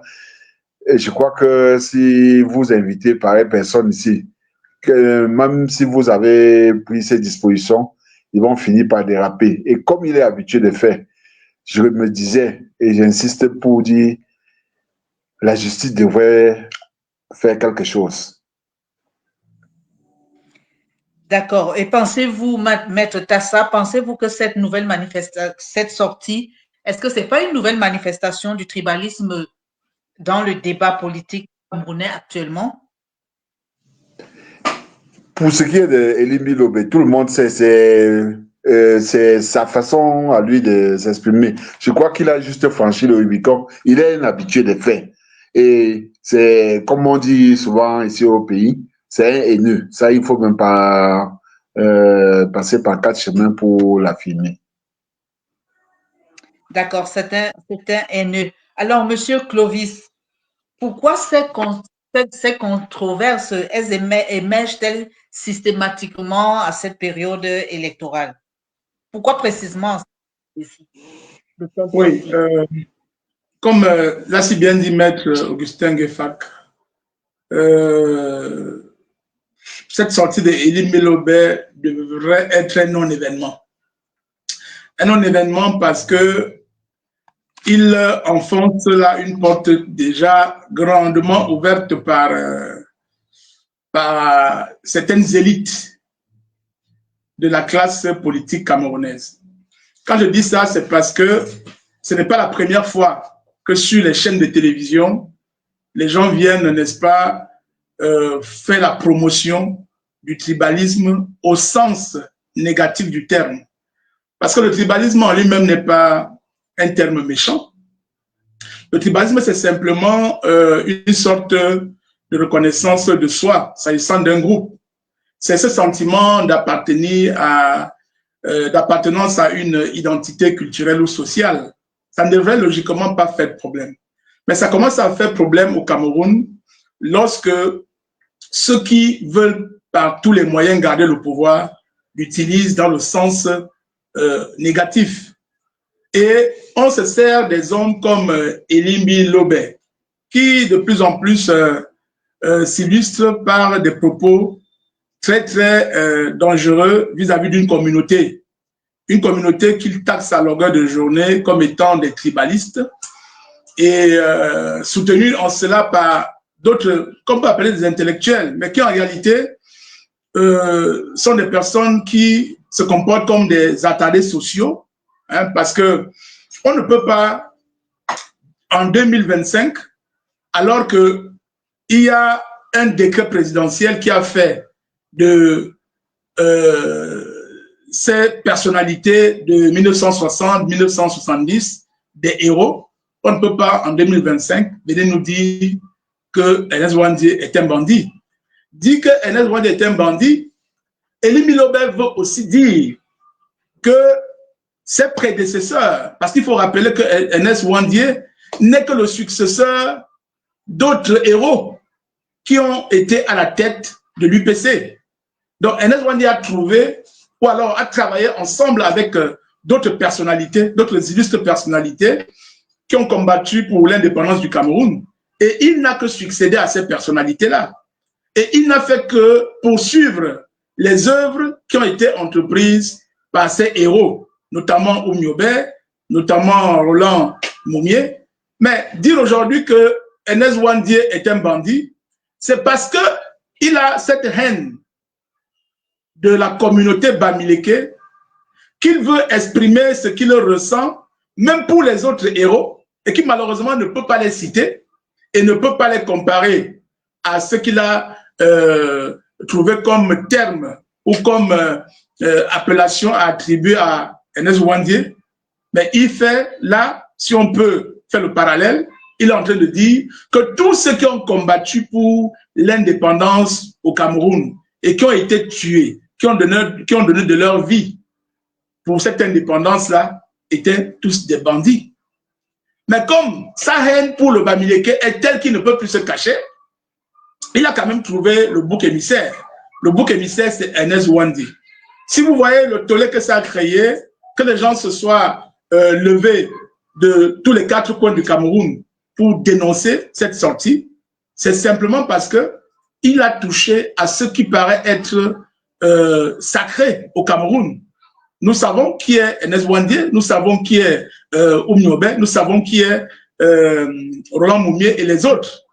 Mais Elie Lobé, seul sulfureux personnage qui pense qu'il doit rentrer dans l'histoire du Cameroun grâce à la diabolisation des Bamileke, est en train de faire fausse route. Parce que la mayonnaise ne prend pas.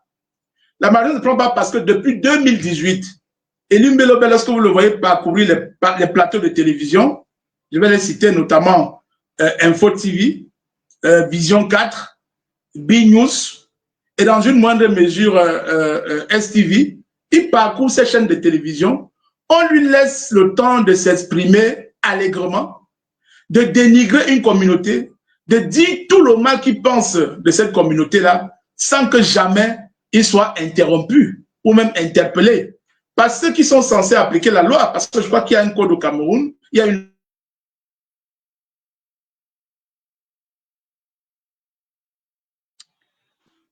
Apparemment, je suis... Ouais. Il y a une loi au Cameroun contre la promotion du tribalisme. Et Elie Milobé ne sait faire que cela. Il ne sait faire que ça. Et on se rend compte que la parole tribaliste a pris du terrain au Cameroun.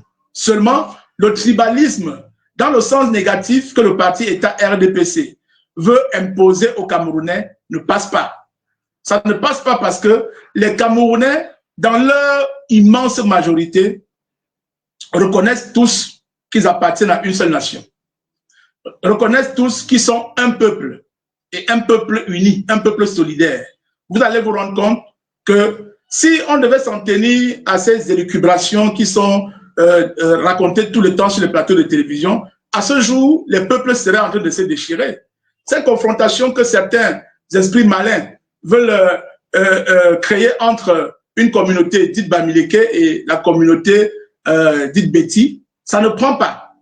C'est un stratagème élaboré, entretenu par les élites au pouvoir, qui sont de deux bords, hein, parce que vous voyez bien du côté des Bamileke aussi, il y a quand même un autre personnage de triste mémoire qui se donne le plaisir, n'est-ce pas, de parler du peuple Bamileke comme s'il n'appartenait pas à cette communauté-là. Il recherche quoi? Il recherche l'ascension, il recherche la reconnaissance de ceux qui tiennent le pouvoir. Il en a même déjà bénéficié puisqu'il occupe un poste ministériel, futur ministre délégué. Donc, pour parler comme Maître Ngefak, ça devrait être un non-événement. Parce que la mayonnaise n'a pas pris. Ça n'a pas pris. Ce que Elie Milobé cherche, ce n'est pas simplement qu'on parle de lui. Ce qu'il cherche, c'est de faire en sorte que les communautés se déchirent, s'affrontent. Et il y en a qui essayent, n'est-ce pas, d'agiter un peu, de jeter un peu de l'huile sur le feu en faisant ce qui s'est passé à Meyo. Et vous voyez que même jusqu'à Meyo, ça n'a pas pris vraiment. Ça n'a pas pris. Donc, les Camerounais sont matures, ils comprennent bien ce qui se passe. Et ce n'est pas un haineux, un complexé du type Elie Milobé qui va changer la donne. On ne va jamais se retrouver dans une guerre tribale au Cameroun. Parce que les Camerounais s'acceptent entre eux. Et même lorsque les gens veulent nous faire croire que les Bamileke sont des tribalistes, j'ai envie de rire. Parce que s'il y a un peuple au Cameroun qui sait ce qu'on appelle l'intégration sociale, c'est bien ce peuple-là. Parce que partout vous trouverez les gens de cette communauté qui y vont et qui sont acceptés par les autres. Parce que nous ne faisons pas la différence au Cameroun entre un Camerounais de l'Ouest, un Camerounais de l'Est, un Camerounais du Sud. Ce sont les hommes politiques, je vais même dire, c'est l'État RDPC qui veut se servir de ce tribalisme d'une autre version pour nuire à la quiétude des Camerounais, pour nuire au bien-être social des Camerounais. Et nous disons que le peuple camerounais n'est pas dupe. Nous savons voir où on veut nous amener et nous prenons des dispositions pour ne pas y aller. La preuve, c'est que le tollé que cela a soulevé a amené des gens à comprendre que nous ne devons pas suivre des gens comme Elie Milobé. Et il y a un adage chez nous qui dit que si vous êtes au bord de la rivière en train de prendre un bain et un fou vient ramasser vos vêtements, si vous sortez de l'eau et vous vous mettez à le suivre, c'est que vous êtes fou, 2 fois plus que lui. Donc nous n'allons pas suivre Elie Milobé dans sa folie.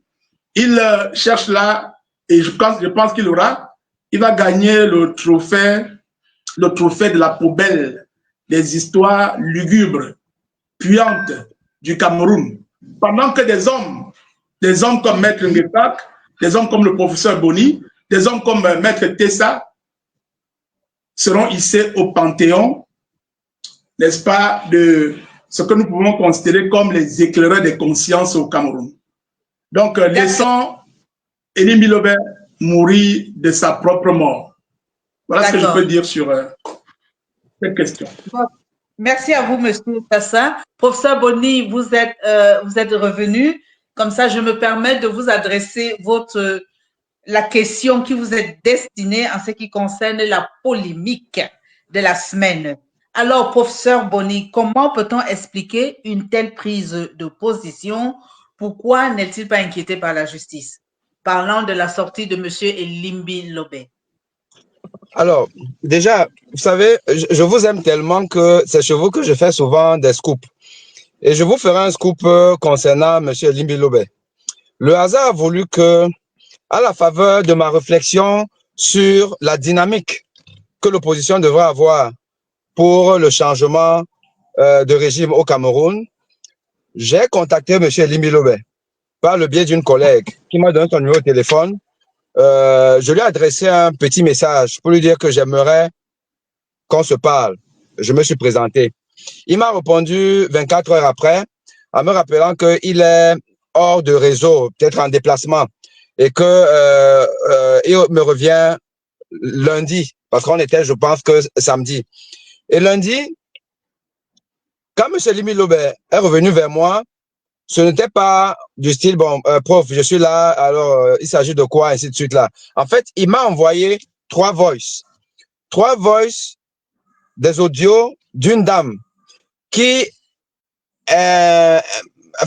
commentait justement l'émission de Info TV où M. Valère Bessala faisait donc sa fameuse sortie sur l'ostracisation des Bamileke, le fait que il y avait donc des laissés-passer pour sortir de l'Ouest. Et cette dame s'est présentée en tant qu'une Bamileke, mais qui disait, bah, écoutez, il faut que vous nous donniez aussi la parole. Moi, je suis Bamileke, mais en fait, je suis pas trop d'accord avec les Bamileke quand ils prennent on leur donne un peu, ils veulent beaucoup. Moi-même, honnêtement, je ne pense pas qu'il faille qu'un Bamileke et tout. Donc ça, c'est une dame qui se présentait en tant que Bamileke, qui faisait dans des audios que Elie Mbilobé m'a transféré.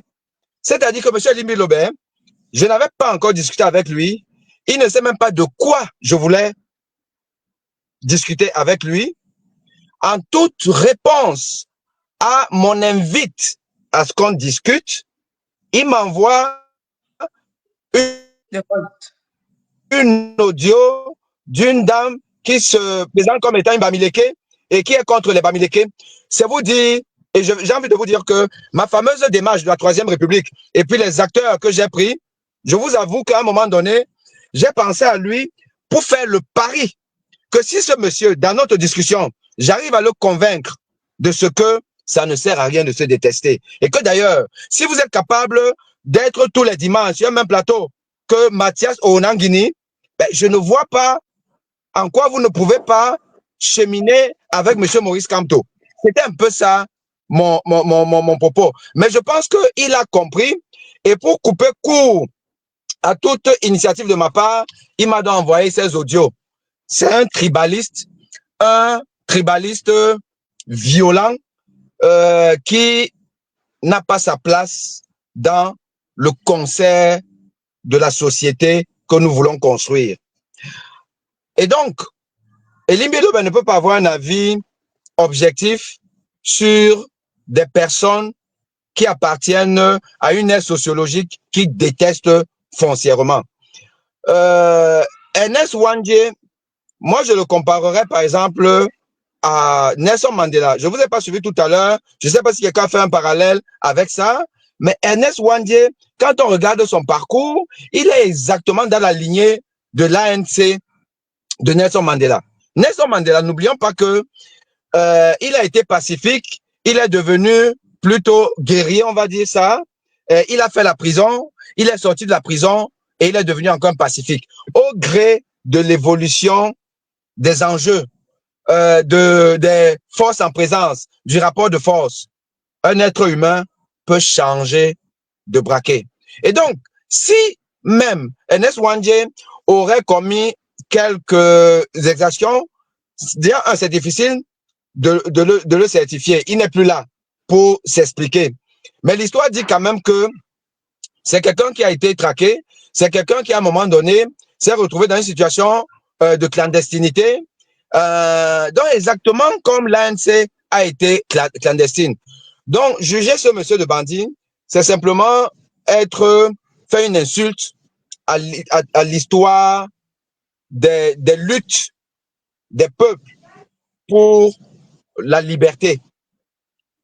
Et on en a connu à travers le monde. Et ce n'est pas Elimbi Lobé qui est quand même un monsieur intelligent. C'est un monsieur intelligent. On ne peut pas dire que ce monsieur, il n'est pas intelligent. Mais il a juste là fait parler son côté animalier, son côté tribaliste, son côté haineux. Et donc, ces propos, évidemment, dans un pays sérieux, devraient être punis. Ce d'autant plus qu'il y a quand même le fameux décret, je pense c'est de décembre 1991, qui finalement fait amende honorable à tous ces gens-là. Mais pourquoi est-ce qu'il ne le sera pas? Il ne le sera pas parce qu'il joue le jeu du pouvoir. On le sait très bien. Et que Elimbi Lobé, il nous refait aujourd'hui ce que Momo nous a fait en 2018, ce que certains transfuges qui ont réussi leur mercato pour passer de l'opposition à la mangeoire ont eu à faire. Donc, ce n'est que la répétition que Elimbi Lobé fait. Maintenant, honnêtement, et comme a dit Maître Ngefak, avant que je ne vous perde, j'ai suivi ça. En fait, c'est un non-événement. On est en train de donner une certaine dimension à un monsieur qui ne le mérite pas. Et j'ai envie de dire que, passons à autre chose, allons vers la Troisième République. Et là, nous allons réellement donner à nos héros la dimension qu'ils méritent. Nous devons rebâtir toutes les places du Cameroun. C'est-à-dire qu'il doit y avoir des endroits qui s'appelleraient Ernest Wandje, Oumyobé, Charles Atangana, Rudolf Dalamangabel et autres. Voilà. Voilà, monsieur, c'est une question que elle est adressée à vous toutes. Hein. Professeur Boni, vous parlez de rebâtir, mais on ne peut pas rebâtir sans cette tribu-là, cette communauté aujourd'hui au Cameroun qui se sont, comment je vais dire ça, qui se reconnaissent comme ayant été victimes, entre guillemets, des faits dont est accusé monsieur Ernest Wandje ici présentement. Mais le prof, je sais, Maître Ngefak l'a dit, il n'y a pas de révolution pacifique. Donc, d'une manière, professeur Boni là aussi, avec l'évolution du mouvement, de l'être pacifique sûrement qu'il a été, il a dû devenir guerrier. Vous avez pris un exemple très proche de l'ANC quand on connaît le parcours de Nelson Mandela. Mais maintenant, si nous devons rebâtir, entre guillemets, sur des anciennes ruines, si j'ai envie de dire, pour cette troisième république dont vous parlez, je pense que c'est la communauté Mbo qui se pense, qui dit être victime des actes du héros Wandje. Est-ce qu'on va donc rebâtir le Cameroun sans Limbo? Est-ce qu'on va donc reconnaître Ernest Wandje et Oumyobé et les autres, les maquis? On sait ce qui se passait dans les maquis. Mais en allant, en avançant, est-ce qu'on va laisser les autres dans leur douleur? On ne va pas reconnaître leur douleur. Comment est-ce qu'on va avancer, monsieur? Alors, tout ça, moi j'avais fait une sortie officielle. Le paquet des élections d'octobre. Hein? Parce qu'il faut bien que cette communauté aille aussi aux élections. Qu'est-ce que la société civile dit? Qu'est-ce que l'opposition dit? Qu'est-ce que vous voulez maintenant? Alors, moi je dis ceci là et rapidement, et je vais vraiment vous laisser, vous me pardonnerez ça. En fait, il n'est pas question de faire fi de ce qu'une communauté reprocherait à un leader national qui est considéré par l'essentiel des Camerounais comme un héros. Non, on ne peut pas, il n'y a pas une petite douleur, il n'y a pas une petite mort. Ça, c'est important qu'à un moment donné, que nous fassions l'inventaire de notre histoire de manière posée, rigoureuse, avec nos historiens, avec les témoins vivants, parce que heureusement, on est quand même dans un passé qui n'est pas si lointain que ça. Il y a quand même encore des gens vivants. Nous devons le faire. Nous ne devons pas nous contenter de la commission de Macron, et puis donc, voilà, qui est venu nous prendre un rapport. Je ne dis pas qu'il n'est pas bon. Il y a certainement des choses bonnes là-dedans et d'autres, mais il faudrait que nous-mêmes nous approprions notre histoire. Mais, dans la vie, il y a toujours une donnée dont il faut tenir compte. C'est ce qu'on appelle le timing. Le timing est important. On ne peut pas aujourd'hui dire que on va aller vers cette palabre nationale sur cette question-là, alors qu'on a une échéance qui est quand même importante. Et d'ailleurs, j'ai envie de dire que si nous voulons même faire le vrai inventaire de cette plaie de notre histoire, mais ce n'est pas avec le régime en place. N'oublions pas que Paul Biya n'est que la continuité d'Amadou Ahidjo. Or, Amadou Ahidjo est un acteur important, justement, de cette douleur des gens du Mungo, d'Embo.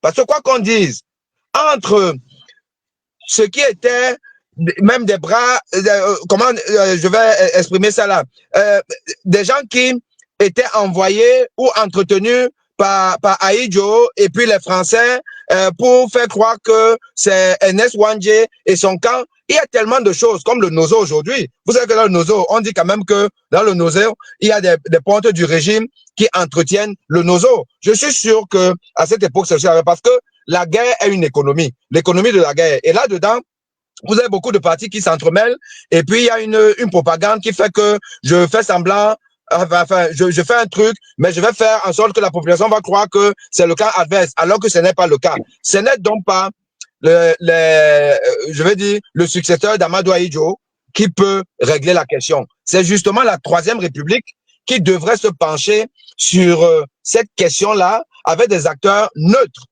et qui vont pouvoir asseoir tout le monde. Et là où on aura identifié que Ernest Wandje n'a pas bien fait, on va le reconnaître en tenant compte du contexte et de plein de choses, parce qu'il y a beaucoup d'éléments qui doivent rentrer en ligne de compte avant de juger quelqu'un. Mais je ne peux pas me permettre de dire que Lembo, il s'est rien passé, passer à autre chose. Non, je peux. Le moment n'est seulement pas choisi, à mon avis. Voilà. Professeur, je propose, vous allez nous quitter. Est-ce que votre mot de conclusion, comme ça on pourra continuer avec les autres, puisque vous Absolument. partez. Je vous remercie de m'autoriser cette sortie un peu anticipée en disant ceci.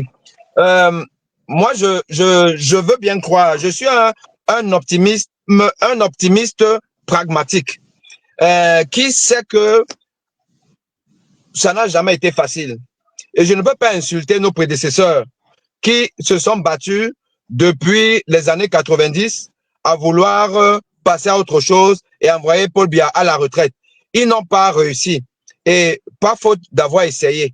Voilà. Donc, je ne peux pas aujourd'hui, moi, venir dire que non, c'est bon, on est prêt, le peuple est prêt, parce que c'est le même peuple. Encore que le peuple de 90, il était plus prêt, plus offensif, plus volontaire que celui de maintenant. Si on est objectif, on va le remarquer. Donc, on n'a vraiment pas le peuple jusque-là avec nous, en notre faveur.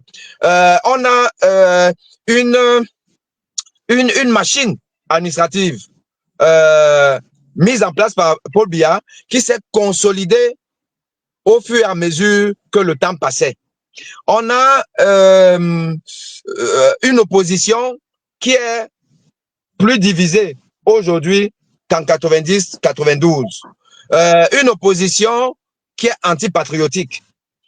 Voilà. Et donc, c'est quand même beaucoup d'éléments en défaveur de l'optimisme que je considère exagéré de Maître Nguefak et les autres. Donc, restons vigilants. Travaillons davantage. Et je dis, mobilisons cette frange du peuple qui, elle est vraiment déterminée. Il y en a, que ce soit Cameroun, la diaspora. Et la diaspora, je peux vous avouer que, avec ce qui s'est passé en Belgique et l'enfarinage de celui qu'on pensait être le ministre, la détermination de ces combattants de la diaspora, nous devons paralyser la gouvernance de Paul Biya si en octobre 2025, elle ne reconnaît pas sa défaite. Nous devons la paralyser à tous les niveaux. Et je veux vous dire encore en primeur que, et je termine vraiment avec ça, dans le domaine des évacuations sanitaires, car tous ces dirigeants-là, ils ne peuvent ne pas se soigner en Europe. je vais personnellement mener des actions qui auront un retentissement international sur la détermination à interdire les Occidentaux à accepter les dirigeants africains, notamment camerounais, à se soigner en France. L'armée française m'a titillé et ça tombe bien. L'armée française m'a titillé en allant vers l'ordre des médecins pour m'accuser de choses inacceptables. Donc, une plainte fallacieuse de l'armée française a été portée contre moi à l'ordre des médecins français. Et c'est une occasion idoine pour faire bouger les choses, pour interpeller M. Emmanuel Macron. Je ne vous dis pas plus, mais ça a un rapport avec Paul Biya. Ce dont je vous parle là, et je vous aime tellement que je vous donne beaucoup de scoops. L'armée française, l'hôpital militaire français m'a accusé de faits inventés auprès de l'ordre des médecins de France à propos de Paul Biya. Donc, Paul Biya et moi, c'est déjà une affaire personnelle. Et je vais interpeller M. Emmanuel Macron, toute la France, l'Union européenne et l'ONU. Nous devons combattre. Et je vous ai dit dans l'une de mes vidéos que octobre 2025, je vais paralyser la France si Paul Biya s'amuse à vouloir se maintenir. Et croyez-moi, c'est ce que je vais faire. À très bientôt et restons focus sur le fait que nous devons absolument passer à la Troisième République. Je vous remercie. Voilà, merci le professeur Bonny qui nous quitte comme ça, qui quitte l'émission. Je ne sais pas si parmi les panélistes, quelqu'un voulait intervenir sur la dernière question.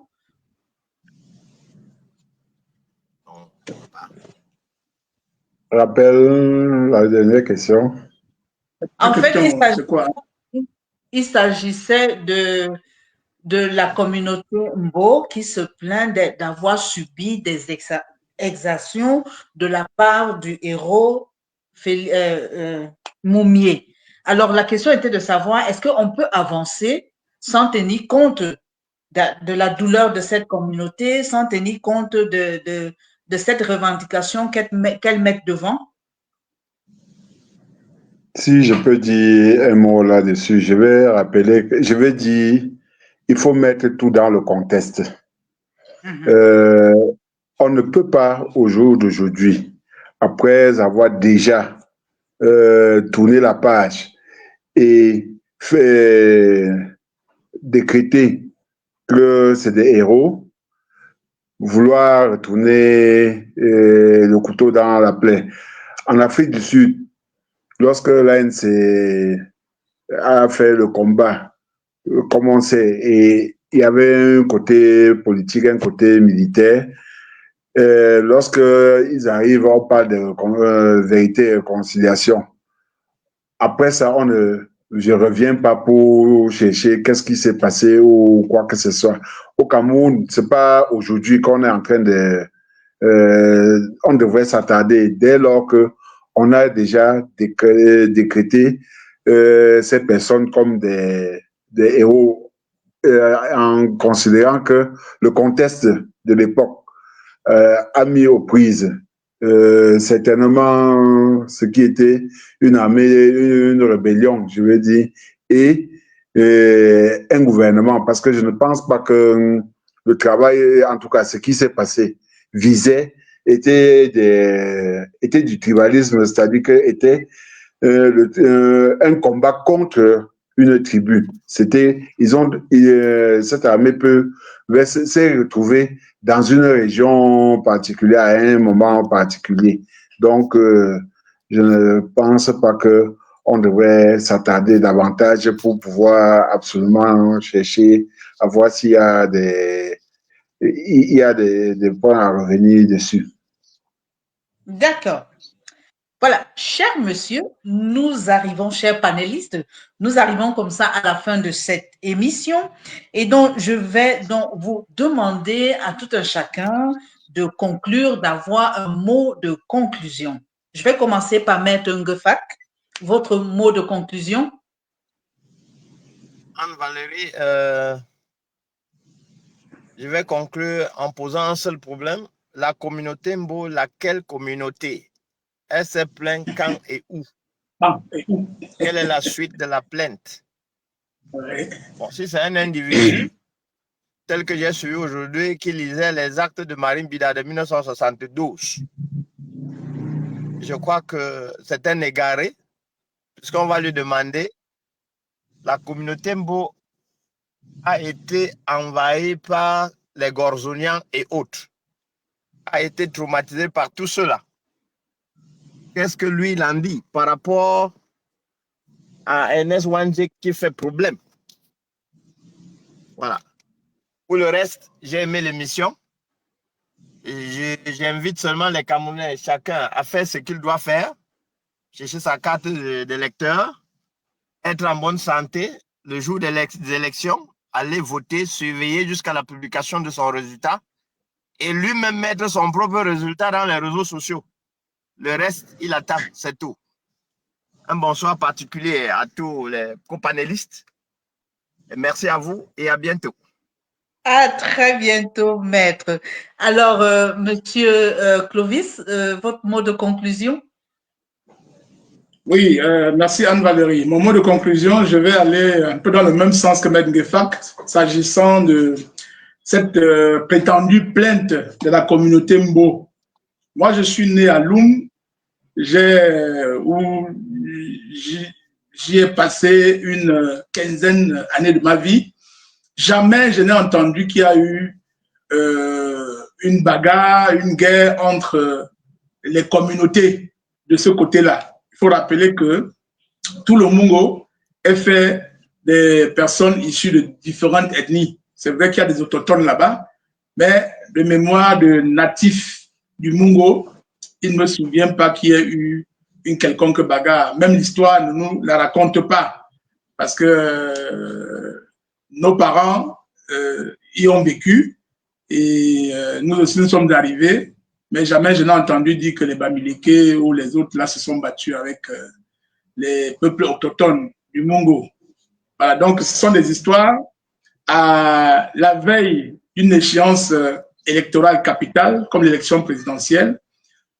Des choses de ce genre sortiront de toutes parts pour essayer de distraire le peuple camerounais. Nous devons rester concentrés, nous devons rester focus sur un seul objectif, c'est les inscriptions sur les listes électorales, parce que c'est l'arme fatale pour battre le RDPC, c'est l'arme fatale qui permettra à ce régime de débarrasser le plancher et de laisser la place à un nouveau chef de l'État, à un nouveau président qui a des idées novatrices, qui a encore de l'énergie nécessaire pour que le Cameroun se développe. Parce que 43 ans après, si on avait dit à un Camerounais âgé de 60 ans, âgé de 65 ans ou de 70 ans, que le Cameroun serait ce qu'il est aujourd'hui, il n'aurait jamais accepté. Donc, nous, malheureusement, avons vécu dans ce contexte de pauvreté et qui est aujourd'hui en train d'être amplifié par le tribalisme d'État. Nous disons simplement que le peuple camerounais doit rester concentré sur l'élection de 2025. Mobilisation tous azimuts pour les inscriptions sur les listes électorales. Et au niveau du Gabon, je peux vous dire que malgré les nouvelles conditions savamment fixées par le directeur général de l'ECAM pour éloigner davantage les Camerounais des points d'enrôlement, les Camerounais sont en train de s'inscrire. Ils sont en train de se mobiliser et nous pensons que 2025 ne sera pas 2018. C'est ce que je peux dire pour le moment. Merci Anne-Marie de m'avoir invité une fois de plus sur ce plateau. Et merci surtout à mes copanélistes que j'ai souvent regardés à travers les autres chaînes de télévision Maître Ngefak, Maître Tassa et le professeur Boni. Bonsoir et bonne fin de week-end. Voilà, merci à vous, hein, Monsieur Jean-Clovis Barra. Alors, le dernier panéliste qui me reste, c'est vous, Maître Tassa. Votre mot de conclusion. Merci infiniment, Anne-Valérie. C'était un plaisir de pouvoir, une fois de plus, échanger avec vous. Ce que je peux dire, c'est que après ces échanges, je suis davantage convaincu que la Troisième République va commencer cette année. Et pendant qu'on échangeait, je voyais apparaître sur l'écran le livre de Binyam qui parle de la Troisième République. Et c'était avec beaucoup de joie parce que, oui, qui va apparaître bientôt la Troisième République du Cameroun. Et celui que je suis en train de lire actuellement est d'un autre jeune qui parle d'un Cameroun dirigé par Maurice Kamto. Et davantage, je suis convaincu que c'est cette année 2025 ou jamais. Et c'est pour ça que je demande aux uns et aux autres de rester optimistes, parce que malgré les 50 méthodes de faute, nous allons arriver parce que lorsqu'on veut des sujets, lorsqu'un arbre est costaud et qu'on n'a pas scie à moteur pour pouvoir renverser, on enlève juste l'écorce et l'arbre se sèche. Vous avez compris, pendant l'émission, on nous a dit, pendant un bout de temps, il avait pensé déjà même à sa succession, il a pensé à son fils. Quand il revient et veut, depuis décembre et particulièrement février, être le candidat qui va affronter le président Maurice Kamto, c'est la preuve qu'en face, c'est déjà l'arbre est en train de se sécher. C'est pas à 93 ans qu'il va pouvoir faire ce qu'il n'a pas pu faire quand il avait 50 ans. Voilà, des défauts de conclusion empêchent Maître Tassa de terminer sa conclusion. Voilà, merci à vous, chers invités, et merci à tous nos web auditeurs et web auditrices pour votre présence, votre engagement dans ce débat crucial. L'heure de vérité, la vérité, c'est ce qui est, et le Cameroun, dubitablement, est en train d'aller vers sa troisième république. Nous vous donnons donc rendez-vous dimanche prochain à la même heure pour une nouvelle émission avec, une fois de plus, des invités de haut vol. Merci à vous de nous avoir écoutés jusqu'à la fin. Merci à vous, à Monsieur Clovis, qui restait sur le plateau avec moi, et à très bientôt pour une autre émission. Au revoir. Merci. Bye bye.